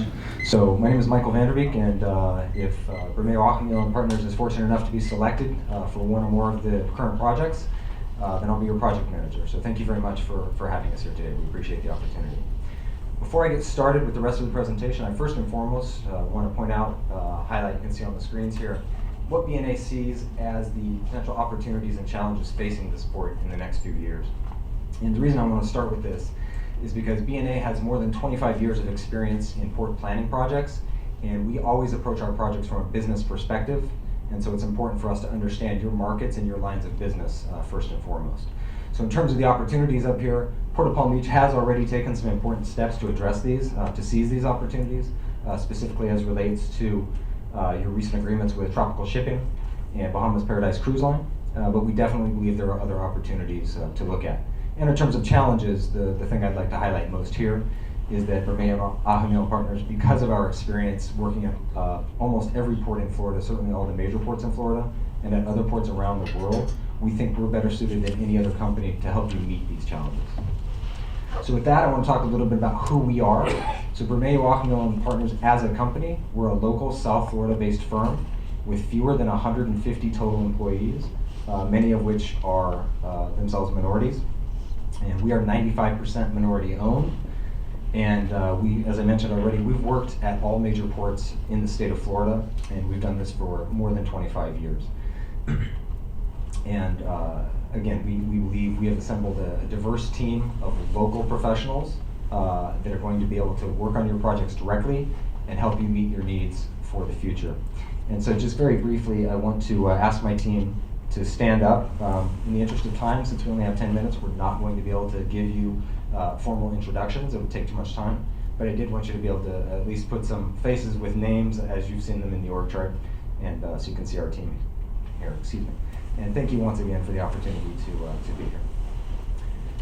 And as I already mentioned, not only are we all local, but most of us are also actually Palm Beach County SBEs or MWBEs. And again, this is the team that will be working firsthand on the projects here at the port if we're fortunate enough to be selected. In terms of our core competencies, looking at the 2012 to 2022 master plan, BNA has direct experience, along with our team of sub-consultants, in executing many similar projects in many other ports throughout Florida, throughout the country, and around the world. And again, this just points to our capabilities and our history of performing in contracts of similar nature and similar scope to what we would expect to be doing here in the Port of Palm Beach. And the last thing I want to emphasize is that because we approach everything from a business perspective, we focus very much, emphasize very much understanding what your needs are and what your projects are. So we've taken the time to look through your capital plan, and looking at the things that are highlighted and everything that's in your 5-year capital plan, we have direct experience, not just us, but all of our sub-consultant team working on very similar projects at a number of other ports. So we're ready to hit the ground running day one, and we know how to handle a lot of these different projects. And I'll spend the next few slides talking in detail about specific examples of some of these. So the Board of Commissioners did ask previously that when we give our presentations today, that we focus on past experience and that we talk about our performance and lessons learned. So the remainder of our presentation is really going to be focused on those things. And we're going to look at 3 specific examples. First is Port Everglades in Broward County, where we have a general consultant and architecture continuing services contract. Next, we're going to look at Port Canaveral, where we also have a general services contract. And then finally, Port Canaveral. So looking at these one at a time, I'll start first and foremost with my alma mater, where I used to work, which is Port Everglades. And as you can see on the slide here, we've performed a number of services under our continuing services contract with Port Everglades at that port. And these include everything from cruise terminal design and construction to market assessments, and to most recently, this past fall, we were actually awarded the contract for Port Everglades for the first time to do their 2018 strategic master plan, their master vision plan update, which we're very excited about. So we have that experience. We've worked in this port, and now we're doing new things there as well. 2 of the projects that I just want to highlight to again exemplify our performance and how we've handled projects in the past are first cruise terminals, Terminal 2, 19, 21, and 26, and we've grouped those together because we actually completed those as a single project, which I'll talk about more in a moment. And then obviously the next one down there, Terminal 4, the Slip 2 extension, and the reason that one's included is because it's directly relevant to a number of the berth extension projects that are in your own capital plan. So talking about the first one in terms of the process and our experience there and performance, this was a very interesting project for us because what we had to do is we had to complete all 4 of those terminals, and when I say complete, I mean design and construct simultaneously in less than a year. And this was an extremely intense project for us, but we did this project on time and on budget, and it was very stressful, and it required a lot of daily coordination and constant communication with all parties involved, not the least of which obviously being the Port Authority, Port Everglades. But again, the port was extremely satisfied with our performance on this project because we were able to do 4 terminals simultaneously in less than a year and have them ready for the next cruise season, all on time, on budget. The second project, the Terminal 4 Slip 2 extension, again, referencing that primarily because it directly relates to some of the work we would expect to be involved with here in Port of Palm Beach with regard to your berth extension projects. And 2 of our team members, our sub-consultants, actually did work with us on that project as well. So we have that direct team experience on these projects also. In terms of lessons learned, I only have time to really get into one, but I will talk about it. And that was kind of a universal lesson learned, but it was basically always expect the unexpected. And just by way of example, for the Terminal 4 Slip 2 extension project that I talked about, we had an unexpected situation that we had to deal with, which we felt we resolved quite effectively. But basically it involved, when we had that contract for that project, Port Everglades hired a separate contractor to do the dredging for that project. And it turned out that that separate contractor, unfortunately, didn't have the capabilities to complete the project. So BNA had to step in the middle of that project, hire a different contractor to complete the dredging work in order for that project to move forward. And this was a very challenging situation. And just being very upfront about it, it did impact the scope of the project, it impacted the budget, it impacted the schedule. However, in the long term, we actually saved the port a significant amount of money and a significant amount of time by using our general services contract to hire that contractor as opposed to the port having to rebid the project and stop the work. Next example I'll give is Port Canaveral, and where we've also done a number of studies ranging from everything from cruise studies to we did their strategic master plan and also have worked on the space program of all things up there. So an interesting place to work. And one of the things I want to just highlight about our work in Port Canaveral is that we've really emphasized financial analysis and financial assessment because it's very important to Port Canaveral that they can pay for their projects. And so they pushed us very hard to really look at how do we maximize revenue to the port, how do we maximize return on investment, how do we ensure that we can pay for the project, that they can pay for the project, I should say.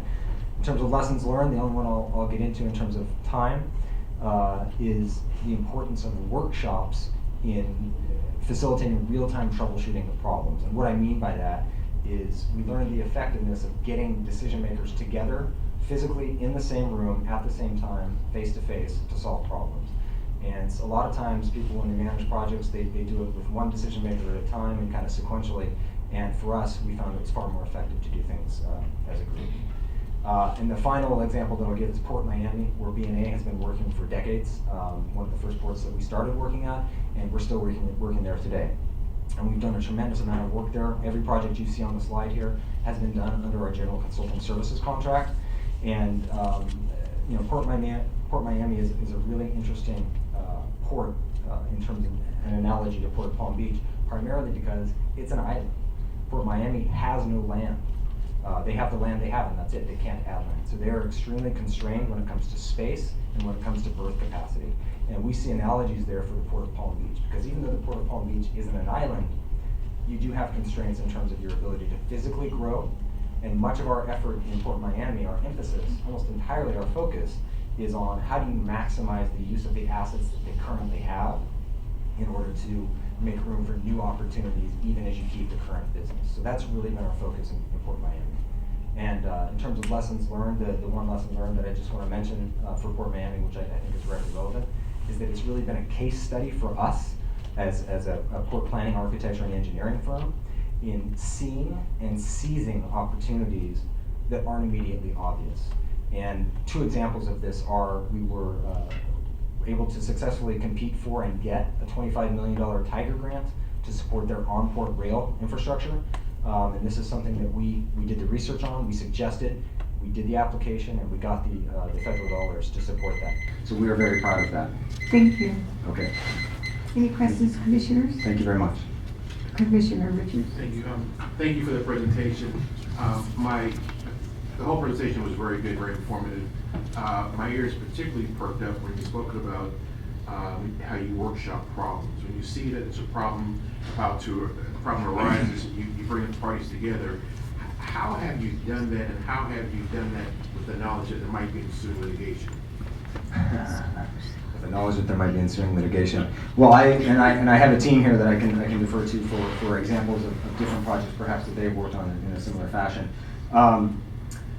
You know, I think the approach to that, I don't know that I can address effectively the litigation question necessarily. Well, but you're bringing the team together, to discuss problems. People may wish to go off in their little corners as they work on litigation. How have you dealt with I see what that? you're saying. Honestly, we've just asked people to participate, and I think we've had a lot of success in just knowing who the important players are in the process and getting them to agree to sit down at the same table together. Once they do that, and if I understand your question, how do you get them to agree to do that? Well, a lot of that is just through relationships. You have to have strong relationships with people to have them have the trust factor to be able to sit down at the table. But once they do, what you often find is that, you know, things that they imagine being insurmountable, maybe too difficult to tackle, when they start to talk about it face to face, it becomes more solution oriented and less problem oriented. And that's really the key, is changing that conversation to, you know, we're not sure how to do this, if there's a problem, we have to resolve it, to, okay, you're the guy who can fix my problem, let's talk. And so that's really kind of the approach. It's facilitated conversation, facilitated almost conflict resolution. All right, thank you, appreciate it. You're based in Miami? Correct. How many employees live in Palm Beach County? I don't know that I can answer the question. I'm not sure in terms of BNA employees that live in Palm Beach County. We have an office in Fort Lauderdale, so obviously Broward County, and our headquarters is in Miami. I don't know in terms of BNA specifically Palm Beach County, but again, our team, we certainly do have representatives here, and I would just defer to them, to anyone here who has you know, employees or themselves lives in Palm Beach. Please stand up and let us know. And please do introduce yourselves, since we didn't have a chance earlier. I'm Jose Morales. I'm the manager of the GHD office here in Montana with headquarters. Maziar Kishalas, consulting civil and survey, 17 employees here, 30 years. Greg Stelmack with Radisson International. We're actually in Riviera Beach here. We have 35 folks that live in Palm Beach County. Thanks. Commissioner. On the Tiger grant, which Tiger grant did you apply for and get? And did you already get the money and have you used it? And what was it for, rail? Yeah, that was, yes. So the answer to all those questions is I believe, you're testing my memory now, I believe that was, it was awarded in 2013, and it was for the onboard rail infrastructure, which has been completed. So the project is done and operational. $25 million? $25 million, that's correct, in federal funding. And you know, that was it wasn't the full amount of the project. It was a partial amount of the project, but it was a good chunk of it. And we pursued this opportunity with FEC Railway. So we did have a good partner, and the port as well, because it's ultimately their equipment that's being operated. So we had to bring them on board. But it was a huge success story for us, because you know, again, it was one of those things that Port Miami. Not to talk about another port too much, but you know, there were some rail issues down there, and this went a long way to resolving some of those. Any other questions, Commissioner? Very good. Thank you very much. Thank you very much.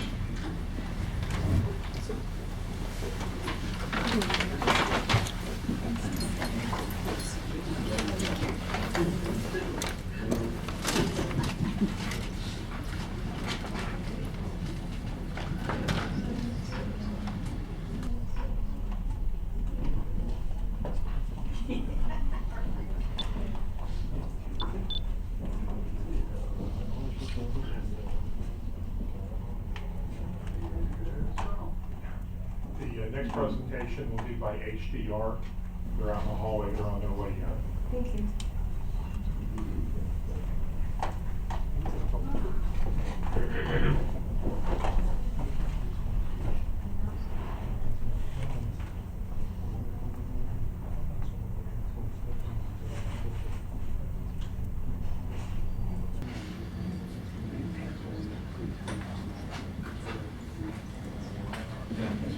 Good, thank you. In case your monitor's not working.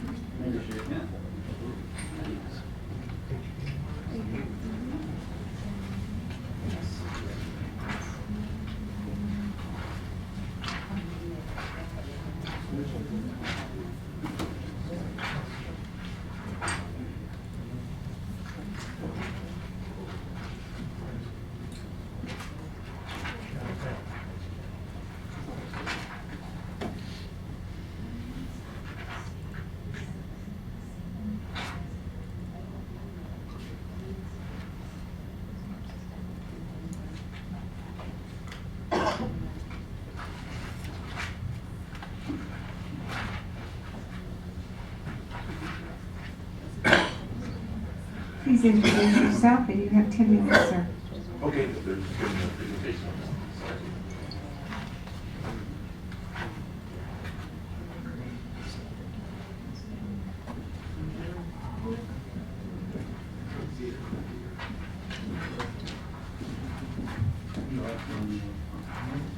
Sorry.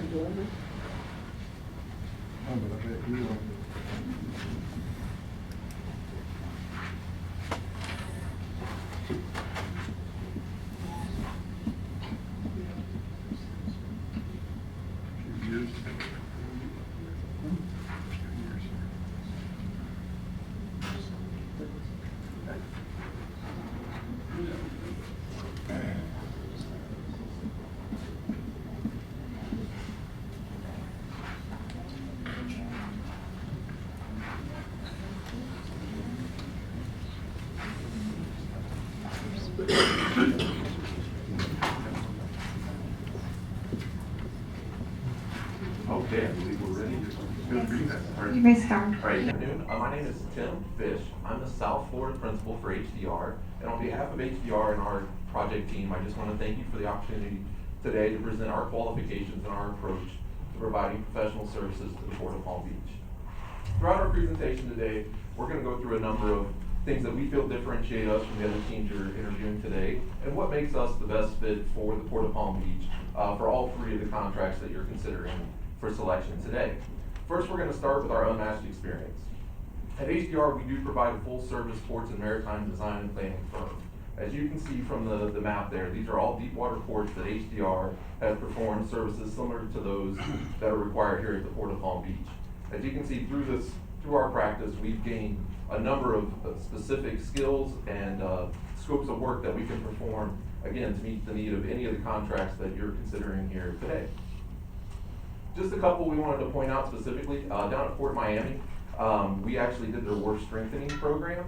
That actually started out as an emergency repair project. So under a $200,000 task work order, we then worked that as a small study for them and actually stayed on for the full design and construction oversight for that project.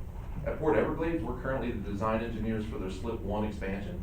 So again, that would fall under your $2 million and above project, a very complicated project with lots of coordination with stakeholders, LNG, cargo, really full berth of services there.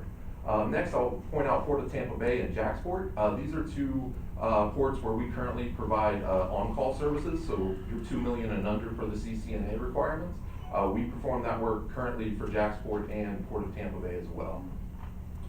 So moving on, the next thing we bring you is a committed local-based team. HDR, we have 10 offices in the state of Florida, 4 of those in our South Florida region, including 1 full-time office in Palm Beach County. Overall, HDR has 75 full-time dedicated port staff, 15 of those residing in our Florida practice. That group alone, just in Florida, has successfully delivered over $500 million worth of infrastructure improvements with no claims, all delivered on time and under budget. All of this together, brings us something we're very proud of, is our ENR ranking. ENR is Engineering News Record, which is a national publication that's put up to really tell us who's who within the different aspects of the work that we do.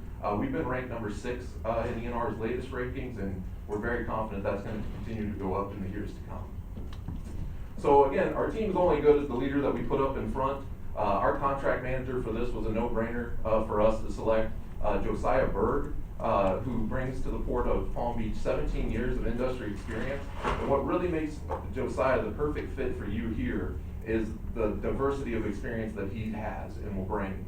This has included working on the construction side at port facilities. This has included actually being a engineer for a cruise terminal and cruise industry, and then of course marine structure design as well that he leads for us here at HDR. So with that, I'm going to hand it over to Josiah, and he's going to talk a little bit more about our team and approach. Thanks, Tim. Good afternoon, commissioners, board staff, member attendees. Thank you again for allowing us to present to you today. We appreciate the opportunity. And before I get into some of our past work performance and qualifications, I'd like to take a minute and talk to you about the team we've assembled and how excited I am about that. So, starting at the top, Moffitt Nickel is a world-renowned port and coastal engineering firm, actually ranked number 3 in ENR, and we're proud to have them on our team. They're a trusted partner in the industry. As well as Chenmore Associates, Watman Group, and Tierra, South Florida, all very highly qualified local business firms that we've worked with in the past. And last but not least, as you can see, half our team is rounded out by women and minority business-owned firms, which helps us meet your commitment to that cause. Now, more important than the firm are the individuals. And here's just a quick glimpse of some of the folks that will be working on projects here at the Port of Palm Beach should we be selected. At the top, Mr. Wes Storch and Frank Proctor lead up our Florida-based Ports and Maritime group. Mr. Scott McCoy actually has done work here at the port in the past and has institutional knowledge of your facilities and brings much more depth as well. And at the bottom, Tim Blankenship, Sharon Merchant, Kumar Mandula, just to name a few of the other partners on our team who've done work here in the county or the port itself. Now, as you recall at the last board meeting, board staff and the board asked that the respondents provide or demonstrate how they've done and worked in performance in the past and how that may apply to projects here at the Port of Palm Beach. So what I'm going to do is I'm going to walk you through each one of the RFQs, provide some case studies so that you can see how our capabilities would be unique to Port of Palm Beach. Starting with the study activities. Over here we've just highlighted a few topics that would commonly arise at the Port of Palm Beach or any other active port. We have bathymetric studies intended to ensure navigational safety for vessels, mooring and berthing analysis, economic feasibility studies, above below structural condition assessments, or even just master plan updates. Now, where HDR has experience in this regard, we've actually been the on-call engineer for Port of New York, New Jersey for about 25 years now.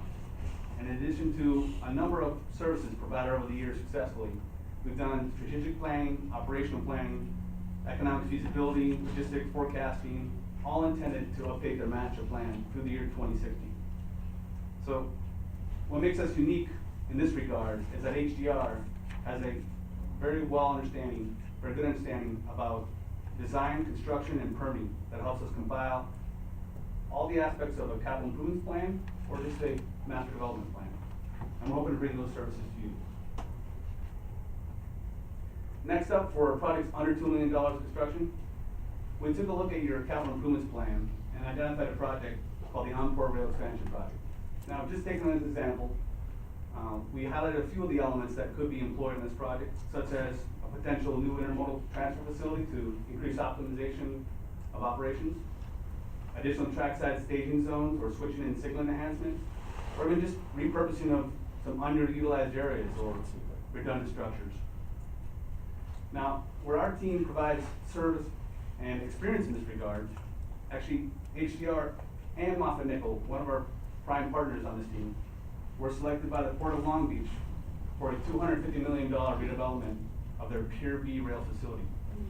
Now, in addition to a number of different projects associated with this, 80,000 linear feet of track were installed, a Pier B street was realigned, and a whole reassignment of the yard was completed.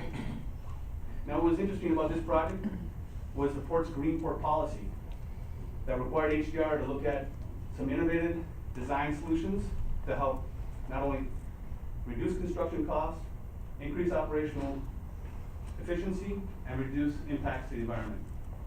I'm happy to say that this project was started in 2012 and completed in 2016 on time and under budget. Now, looking at some projects potentially over the $2 million mark, again, looking back at your CIP and the Berth 1 expansion project as just another example. There's a few elements to this project, such as the design, construction, and permitting of a new bulkhead and wharf area, dredging and filling submerged lands, and environmental assessments and permitting. Now, there could be a few challenges that arise, such as impacts to existing operations or tenants that would have to be looked at very closely, as well as potentially tricky or lengthy environmental assessments and permitting. So, where HDR and our team bring experience in this regard, we were hired by Jacksonville Port Authority to evaluate and design 4,100 linear feet of bulkhead replacement at a Talleyrand facility at Jackport. Now, this project was very unique because it was a three-phase approach intended to minimize disruption to the existing cargo terminal at all times, all phases of construction. Now, Where HDR came in with an innovative solution was we installed the proposed structures on the landward side of the wall, which not only eliminated the need for environmental permitting entirely, saved 12 months of construction, and an estimated $20 million over the life of the project. Now again, just some examples of how this could be brought here to Port Palm Beach. I'm happy to say that phase 1 and 2 of this project are completed on time and on schedule and on budget. And phase 3 is slated to be completed in October this year. With that, I'd like to thank you for your time today and hope you've demonstrated an understanding of your capital improvements plan, as well as your master plan, and how we can apply our skills and services to here at Port of Palm Beach. And again, just to remind you, we have full-time maritime and port staff that has delivered almost $500 million in infrastructure, port infrastructure here in Florida alone. I thank you for your time and your consideration for our selection. Thank you. Are there any questions, commissioners? Any questions? Where are you located, your home base? Home base? Right. New York company. What? The company's in Omaha, Nebraska. HDR, sorry, Omaha, Nebraska. We have 4 software offices. Here in Palm Beach, one of them, another one in Fort Lauderdale, another one in Miami, 2 in Miami. And how many employees are in West Palm Beach? The West Palm Beach office right now, we're capped unfortunately at 16, but we are opening a new office in May that we hope to be able to grow into the 30 to 40 range in that new office. Thank you very much. Thank you. Thank you. Other questions? No, no, thank you. Thank you. Thank you very much. Excellent presentation.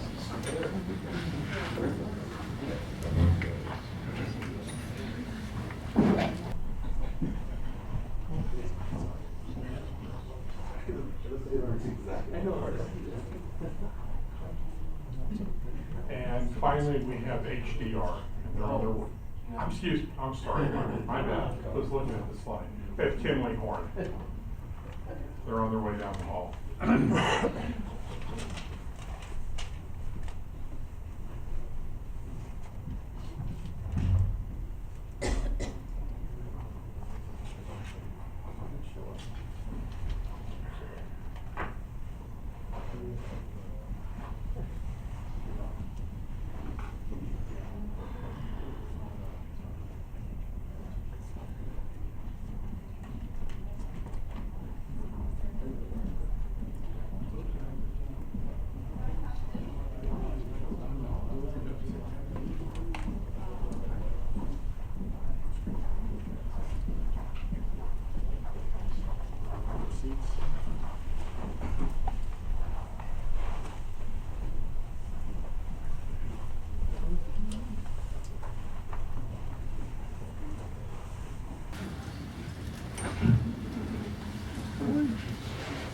Hi, please state your name, your company, and you have 10 minutes, sir.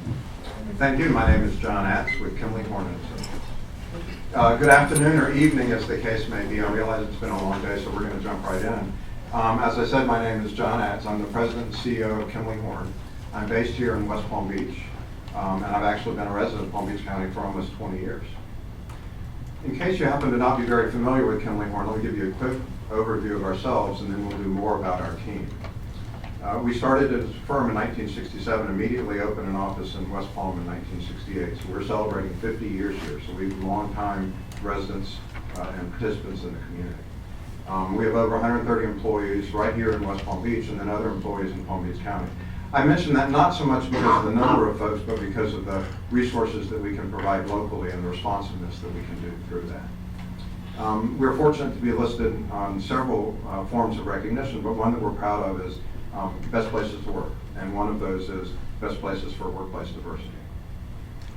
We have a good fortune of having worked on port property and with the Port of Palm Beach on several projects in the past. KCRPM has worked on even more than we have, and so what I'd like to do is now introduce Casey, who will serve as our PM on this project. Thank you. Thank you, John. Commissioners, it's an honor to be here today to present the Kinley Horn team. As your general consulting engineer for 21 years, I have a uniquely qualified understanding of what it takes to be the port's general consultant. I understand what it takes and the responsiveness that's required, such as in the middle of the night water main breaks and hurricane response after disasters such as Hurricane Isaac.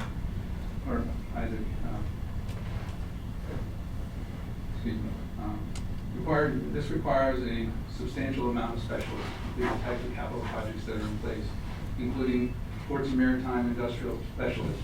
We understand through the Port of Palm Beach that you're going to need a diverse and local responsive team with the ability to deliver multiple projects at the same time. Have a program manager who completely understands the Port of Palm Beach, its infrastructure, its staff, and its ability to deliver work.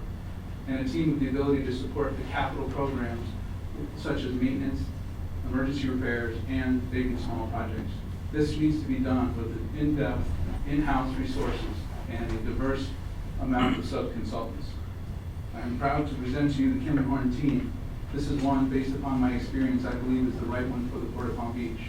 One that consists of 7 sub-consultants, and 6 of which are minority business enterprises. Now, they're not just sub-consultants, they're business partners. They're specialists in the port industry, and they bring a lot of local regulatory agency capabilities as well. Here with me today are Rick Farron and Monique Whitehead from Trans Systems. We have James Cleo from Florida International Consulting, Jeff Weiner and Julie Beard from Trans Systems. Marlin. We have Ramon Soria from Marlin, Tanu Pena from Motre, Bruno Ramos from EEA Architecture. We have Andre Raymond from Ingenuity. And we have Raj Krishnasamy from TIRA. As a general consultant, the contract requires a team to be able to address a wide range of contracts. Many of these require specialties, including rail.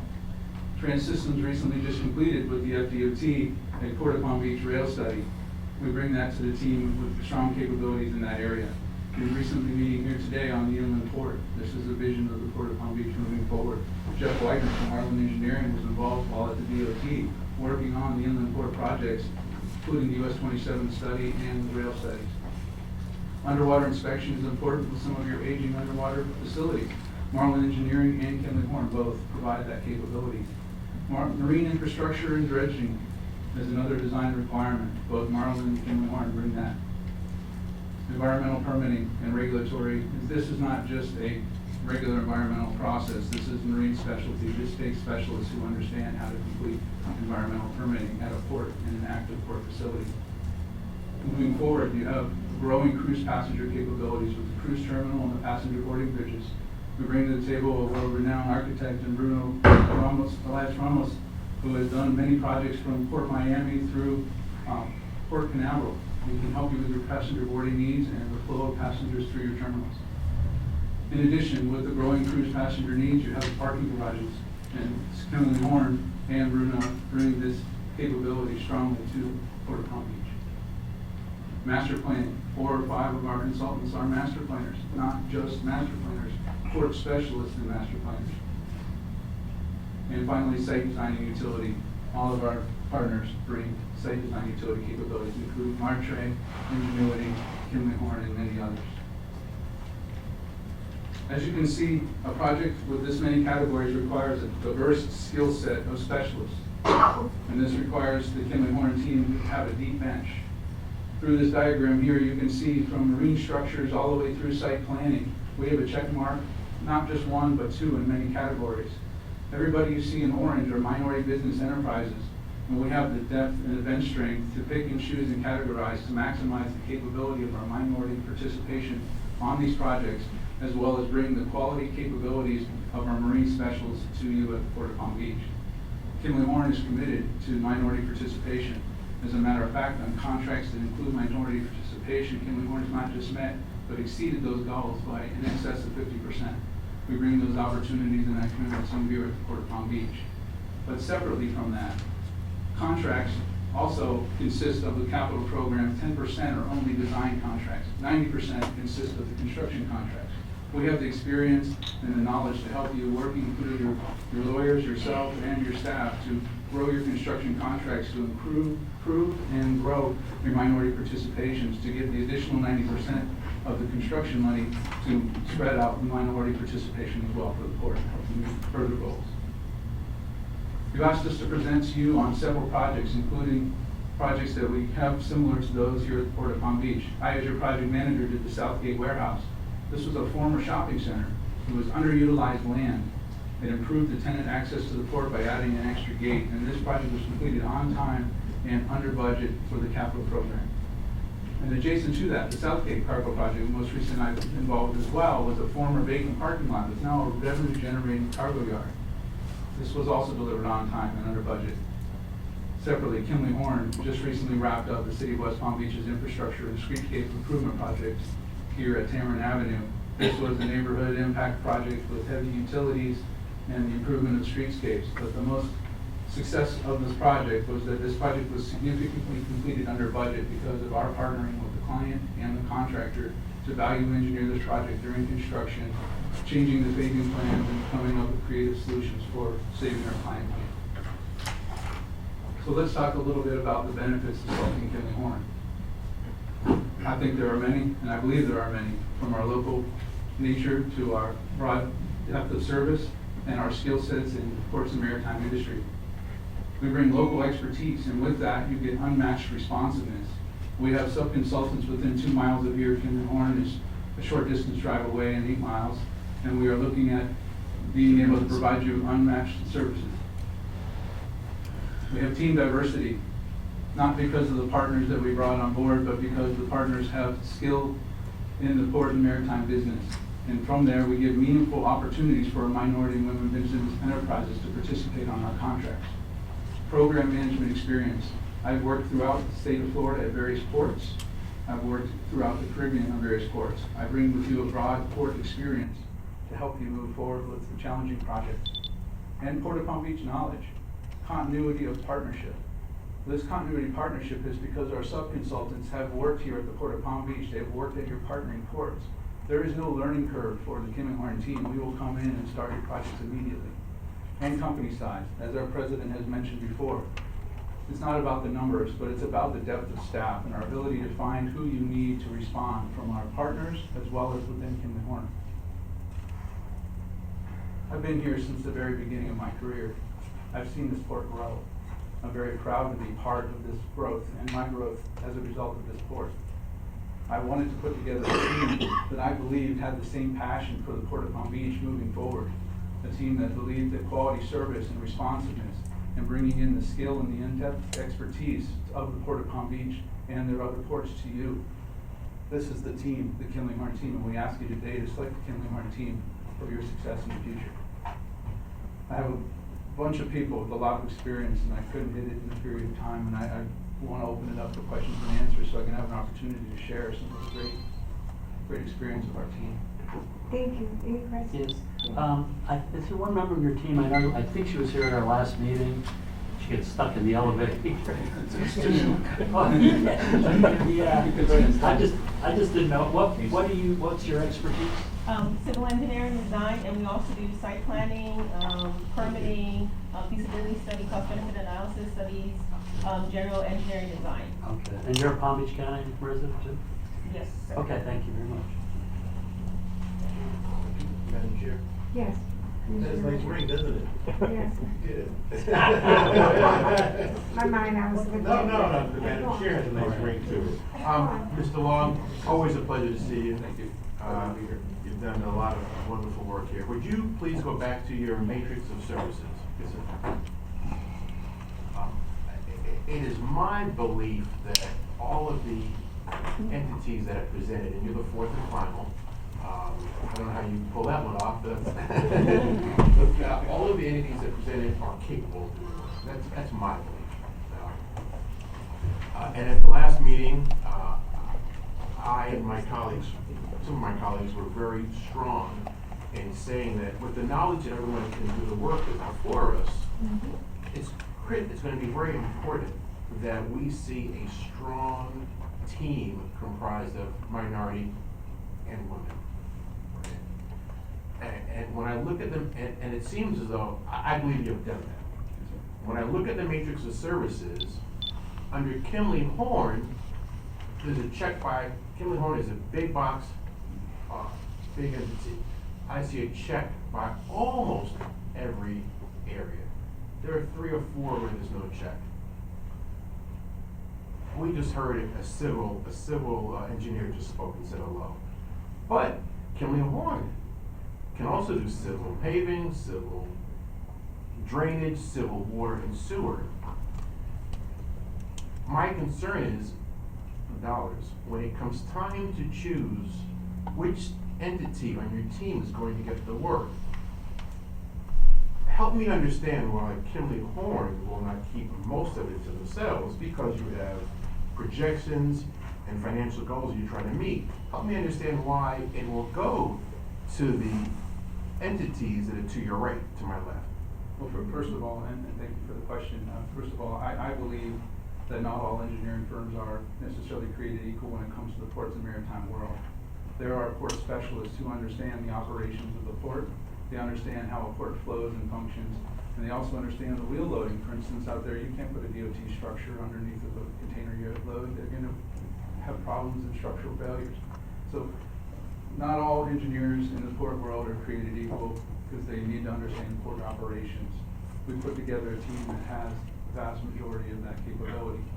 Kimley Horn, yes, does have checks next to all of those. That shows our capability, and we're able to help lead those contracts and help lead those projects.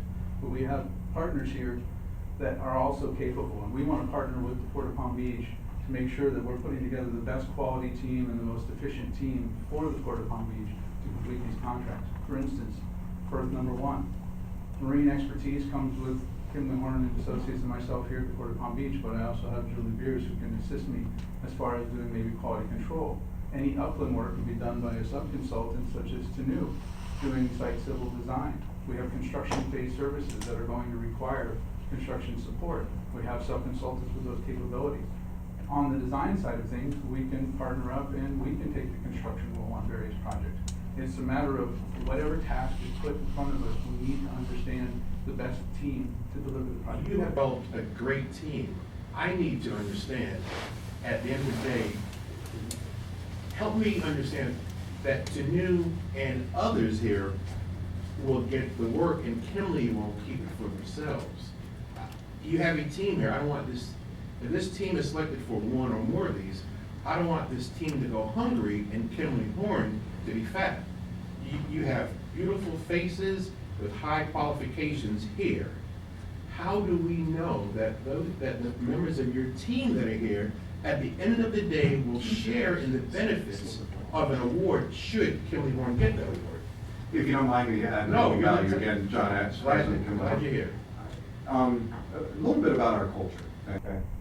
We have grown into a sizable firm, and yet our roots are as a small firm. In fact, we believe that what differentiates us from a lot of firms that are our size and larger is you will feel like you are working with a small firm. Part of that is a culture of, if you take someone to the dance, you have a commitment and an obligation to them. We believe that. All of these are trusted partners. These are folks that if we do not serve them, treat them well, then the next time we're both looking for partnership, we won't have that. So we've been around long enough to understand if you take advantage of, you don't provide people opportunities, it will come back and hurt you. We have a reputation after years of being in the business that we seek to preserve and continue to perpetuate. One of the things that we have done, it doesn't apply in this particular case because of the type of work, but I mean, we've had situations where we've created joint ventures with minority firms to help train their staff to be able to be more able to do work. So we have a corporate commitment. The only way we can demonstrate that corporate commitment is through our acts. And so I realize there's a leap of faith that I ask of you. But we understand what it means, and we have been primes on teams, we have been subs on teams, we play whatever role is the appropriate role. We believe every one of these consultants has a great role on our team. I'm sure we're very, I'm glad to hear that, and I'm glad to hear that the CEO understands and has that perspective. Thank you, Casey. Do you have a question? I just have a question. As far as minority participation, what will be, if you awarded a contract, the percentage of minority participation on one of these contracts?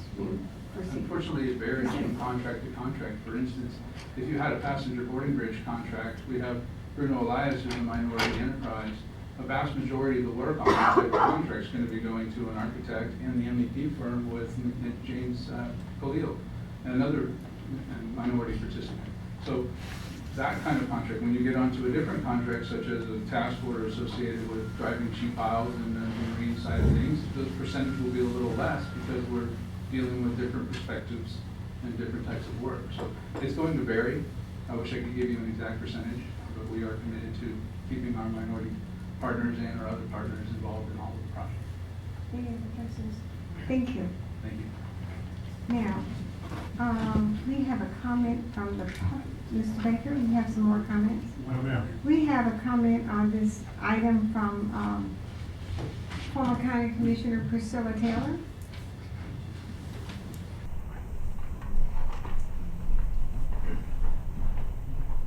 Well, good evening, and thank you, Madam Chair. First, congratulations. I didn't realize I was going to be speaking on this particular item specifically. I was here really to congratulate you on being elected chair today. However, since you have called me up at this time, and first let me congratulate the port on some things you're doing. One, the inland port, because that is something that I started when I was here, and I am certainly glad that you all are pursuing it. But I don't envy you for where you are today, because you had 4 excellent organizations, and I understand you have 3 contracts that you're trying to give out. And when I was at the county, and I didn't want to talk on this because, and I'm not going to talk on it long because I don't think I have the 2 minutes. But one thing that I have always stressed is being fair and trying to be inclusive when we do have an opportunity to do so. You know, the port actually was one of the first entities here in Palm Beach County that did the fair wages for the union. So you felt proud of that because I think Wayne was here and Blair was here and some of the others are gone.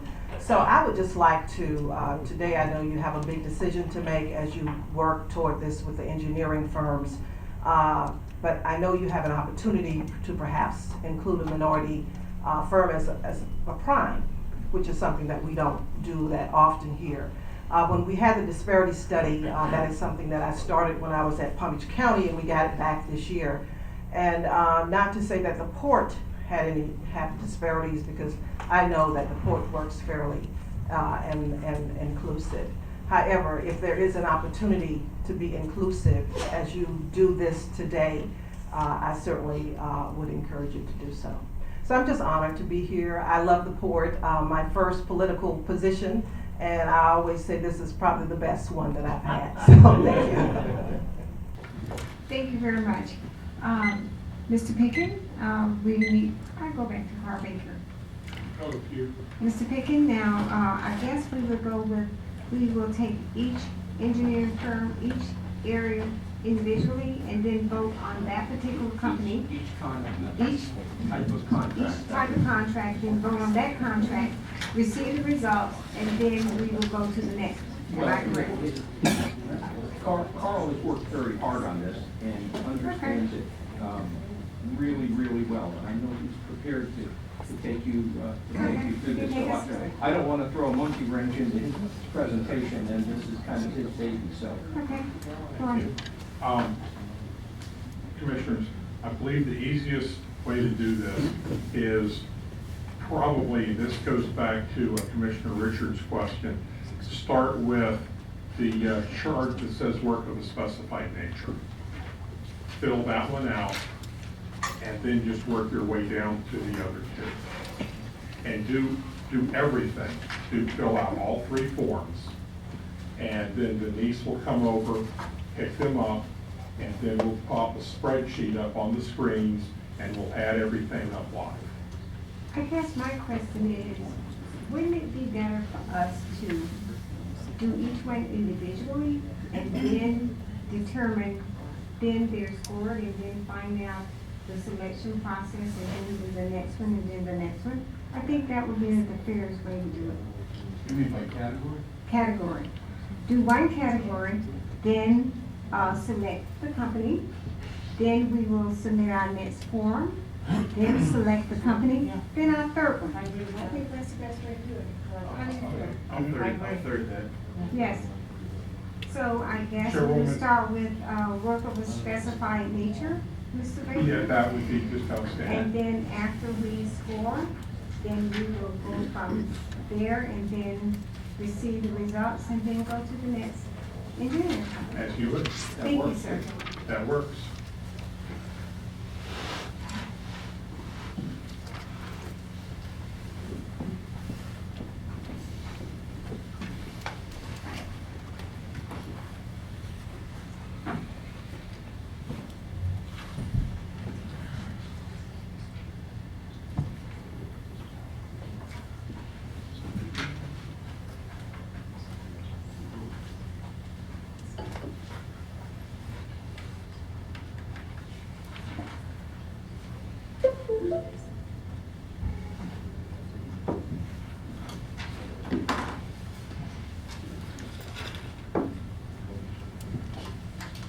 So you want to work with a specific? All right.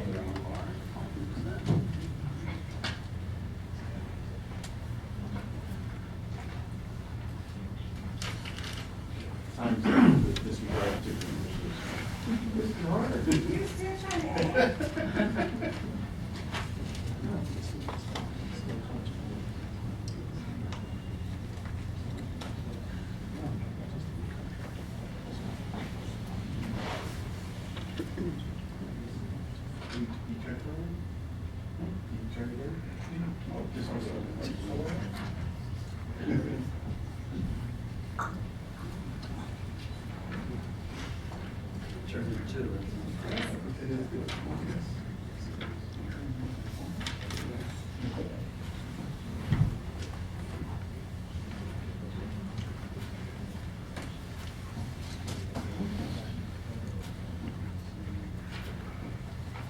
Oh, wow.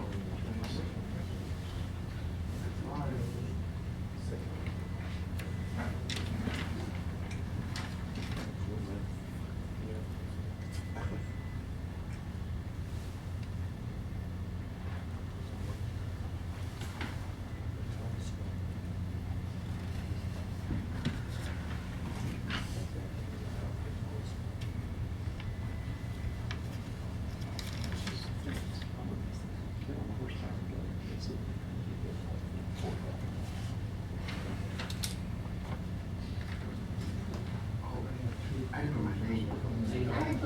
How did they know? Because you're the only one that filled in that one. You I didn't put my name on mine either. That's your name. Did you put in your name?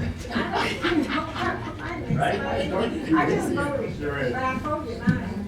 Doesn't matter, it's next to your name. Did you put in your name? Oh, I didn't put it next, oh, I put it next. The what? I put it next to your name. You vote for me? Oh, wow. I voted for you. Yes. Oh, I voted for you. Thank you very much. An interesting thought. From Oh, wow. So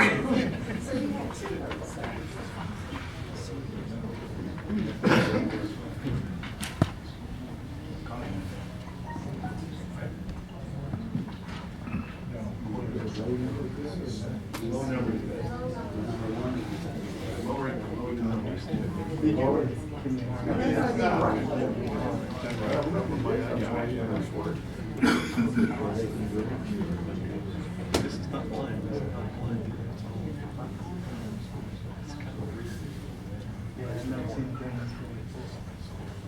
Never see this way. Because we'll do it different next time. No, I'm with me. Okay. I work for everybody. That's right. I know I work for the court directly, so.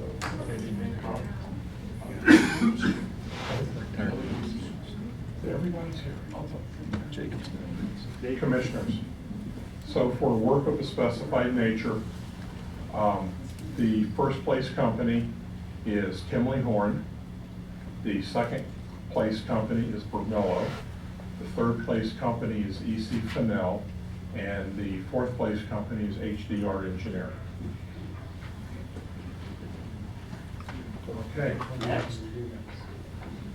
Now would be, if you would please, the professional services for projects under $2 million.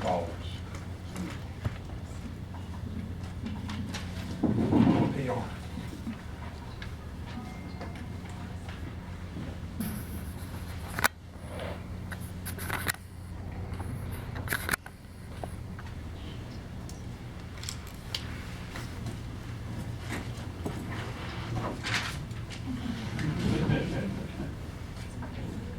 Oh, you're first?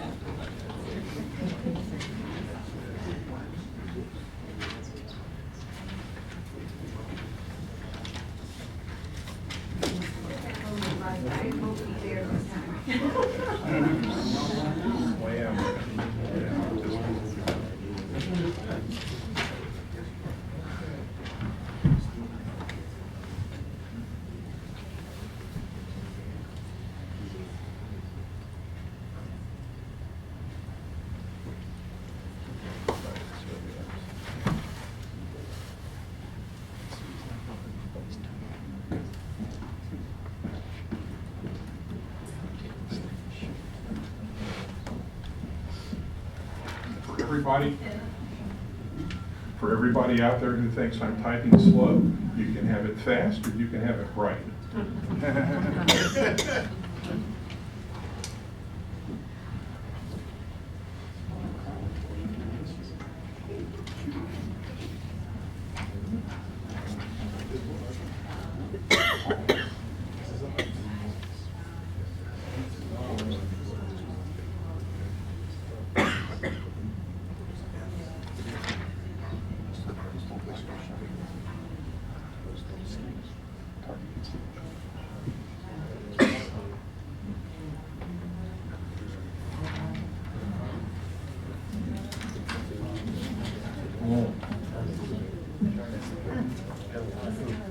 Commissioners, we have a first place tie between Vermello and EC Fennell for projects under $2 million. We have HDR Engineering, excuse me, we have Kimley-Horn is third, and we have HDR Engineering is fourth. So Mr. Picken, I would, policy should be, they should vote again just using those two Just companies. between, I may not pronounce it, Vermillo and EC Fennell. Yes. You would just vote for those two, and then the lowest vote getter, the lowest vote Correct. getter would be. As before. Would be ranked 1, and the next lowest vote getter as between those two would be ranked 2, and then Kimley-Horn would be 3rd.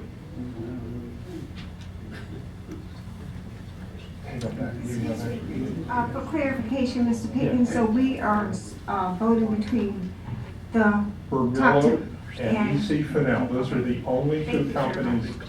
that you're voting for. Thank you. 1 or 2, right? Correct. She's gonna give us, give you another sheet. Just a second. Let's hold turn our it. hands and let it go. Mr. Pickens, may we just show hands instead of going through all of that? She has to go, Okay. oh, she's gonna, we have to do that? Yes. Well, let's see what happens. Okay. If it's not, if we can, you can do that. If the results are unclear, I think we need to put it in paper, but it is, as long as it's clear. So, maybe what we can do is ask how many first place votes are there for? Okay, she has it. Okay.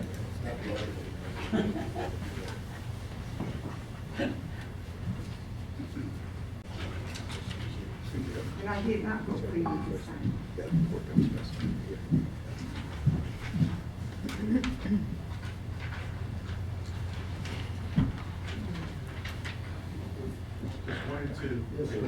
Got it, thank you.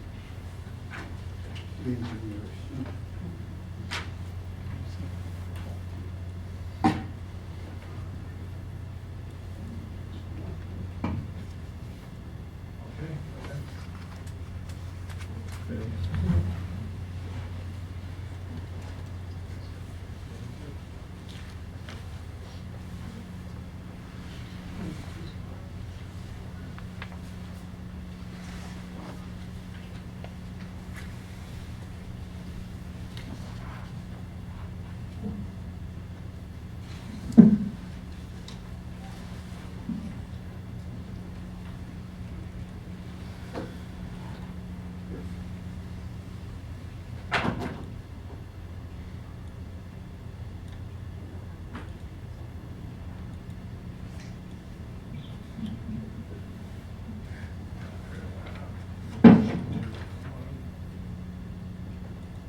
Commissioners, so on the second round for projects under $2 million, the first place company would be EC Fennell Engineering Consultants.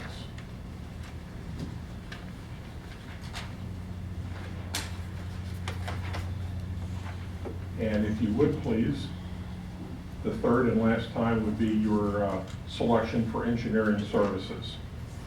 When professional services for staff, for studies for the fee does not exceed $200,000.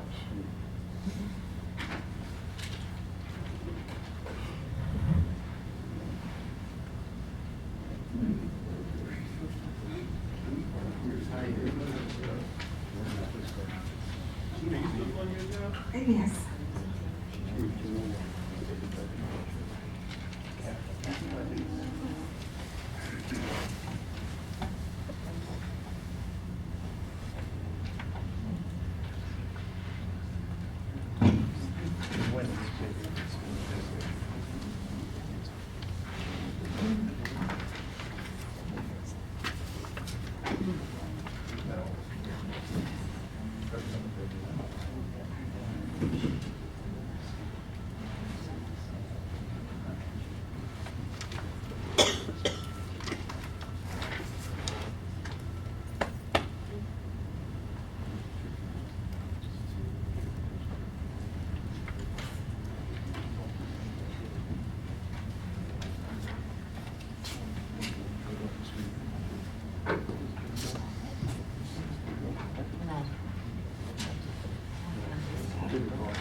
Commissioners, for study activities where the fee for professional services does not exceed $200,000, the first place company is EC Fennell.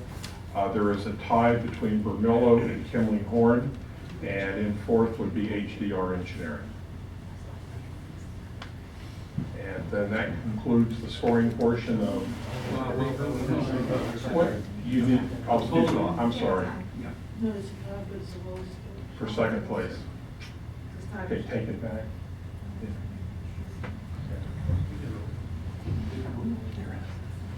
Different studies. Yeah, I don't think it is me. That's it.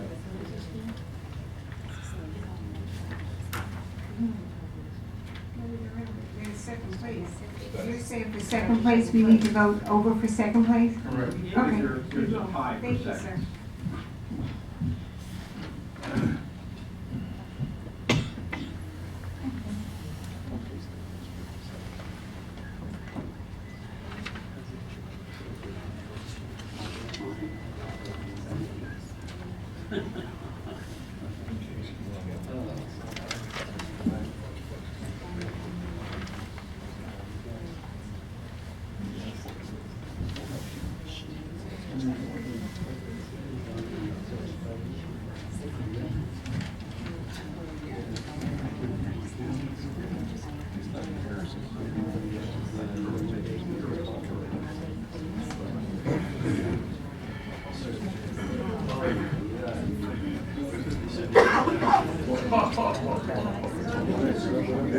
Commissioners, for this revote, you're only going to vote between Vermillo and Kimley Horn. So just vote one for. Vote one, yes. One or two, and it's only for Vermillo and only for Kimley Horn.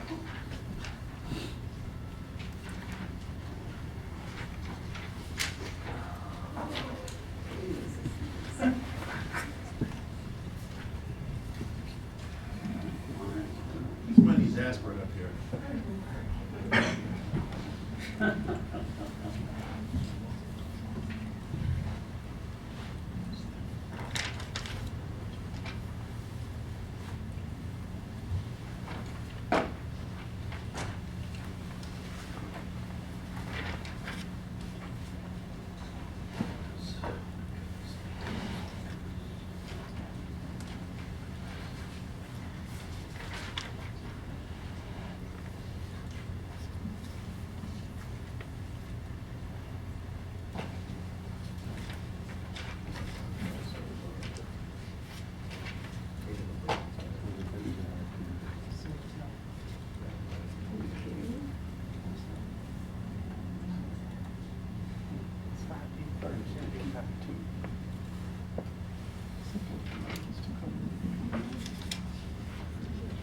commissioner to break the tie. Kimley Horn is second. So for study activities, first place is EC Fennell, second place is Kimley Horn, third place is Brunello, fourth place is HDR Engineering.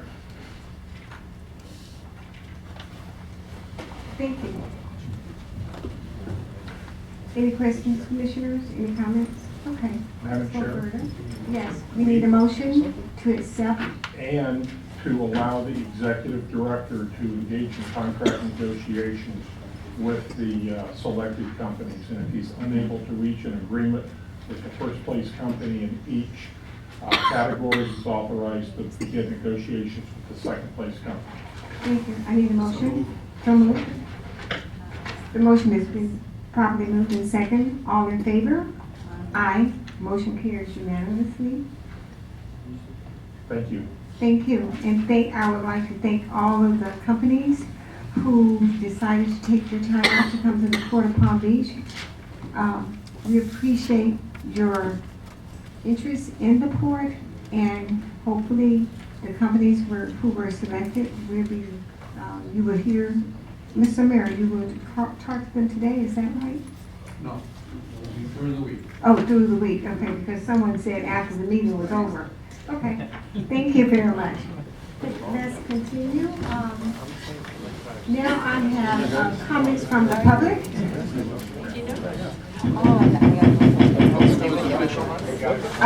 The meeting is not over. We have comments from the public. I have Mr. Tim Gamwell, please.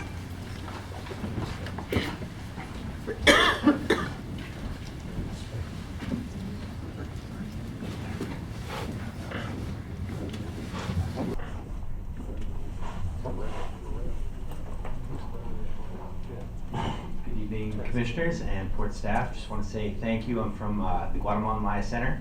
I'm also here on behalf of the Children's Coalition and For the Children. We were here previously. You sponsored a trip up to Tallahassee with seven of our young people. We'd like to come back to a future meeting to share with you some of the photos and videos and share with you a link where you can access some of that content. Just a little brief synopsis of some of the things our young people did. We had 7 young people from Palm Beach County Schools. 2 young boys are Haitian, 3 young people are from Guatemala, and there were 2 young people who were from Mexico. A majority of the children were born here or have been naturalized citizens, and what they were impressed with above all was the openness with which their representatives and senators greeted them. So we were able to meet with approximately it was a little over 20 state senators and representatives from around the state, and some of the young people were invited to apply for internships next year when they graduate. So it was a fantastic opportunity. We also met with a young man in Tallahassee who started a nonprofit working with refugees, who inspired some of our young people to come back and get involved in their civic engagement activities, but also help in their community. So just wanted to say thank you for your support. We look forward to coming back in the future, sharing with you some of our successes and future projects. So thank you again. I'm Alyssa Williams.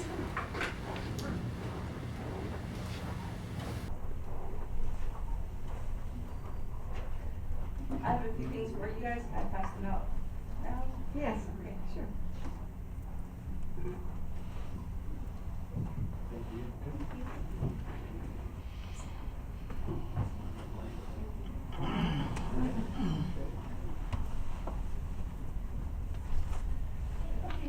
So my name is Melissa, and I'm with the Wild Dolphin Project. We're a local nonprofit here in Jupiter, Florida. We were funded by Denise Herzing. She's our research director and founder back in 1985. So it's a long-standing project that started over 3 decades ago. We take our research vessel, it's a 62-foot powered catamaran, over to the Bahamas for 10-day trips throughout the summer. We go May through September, and we research the dolphins' behavior and communication out in the wild. And we have an event coming up in March. It's on March 24th. It's going to be at the FAU Auditorium up in Jupiter. And what I'm looking for is hoping to get a sponsorship from the port. I feel like, I'll tell you a little bit about the event in 1 second, but I feel like a good benefit of a partnership is that we have a lot of social media following. We also have the ability to present during the event, like a 60-second or a couple-minute video if you'd like to promote some of the happenings here at the Fort. I understand you guys have like a greenish initiative and some other things that can help connect the public with what you're doing here. The event itself, we have a lot of media coverage from BBC to PBS.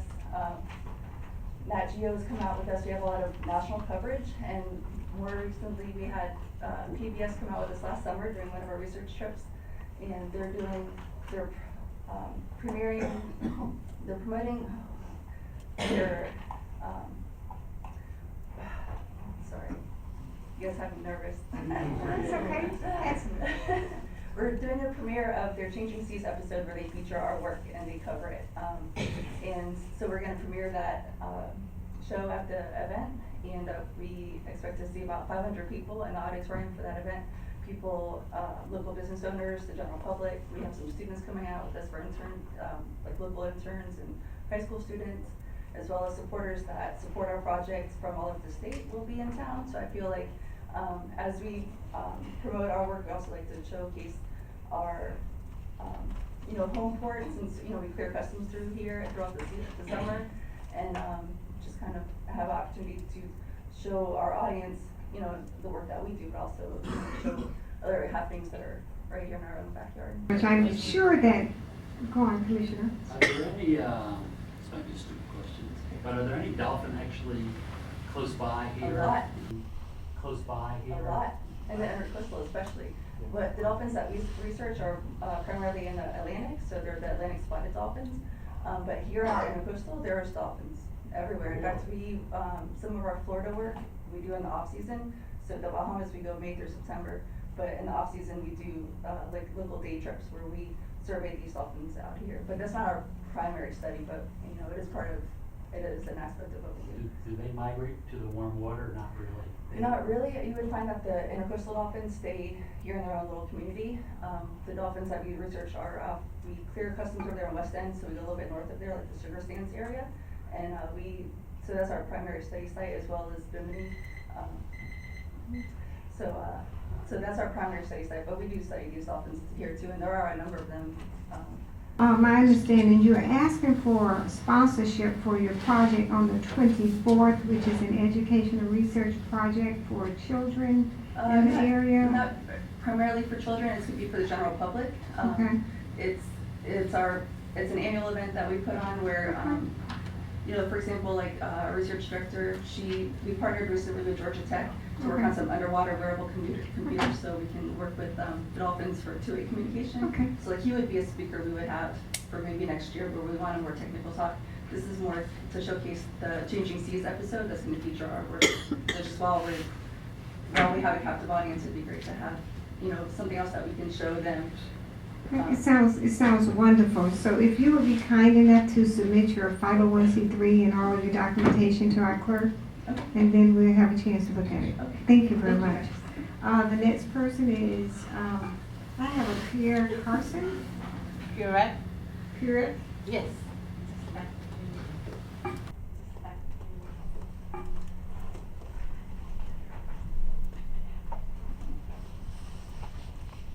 Good evening. My name is Pierrette Chikaza. I am the president of Haiti Colon Research Funding Foundation.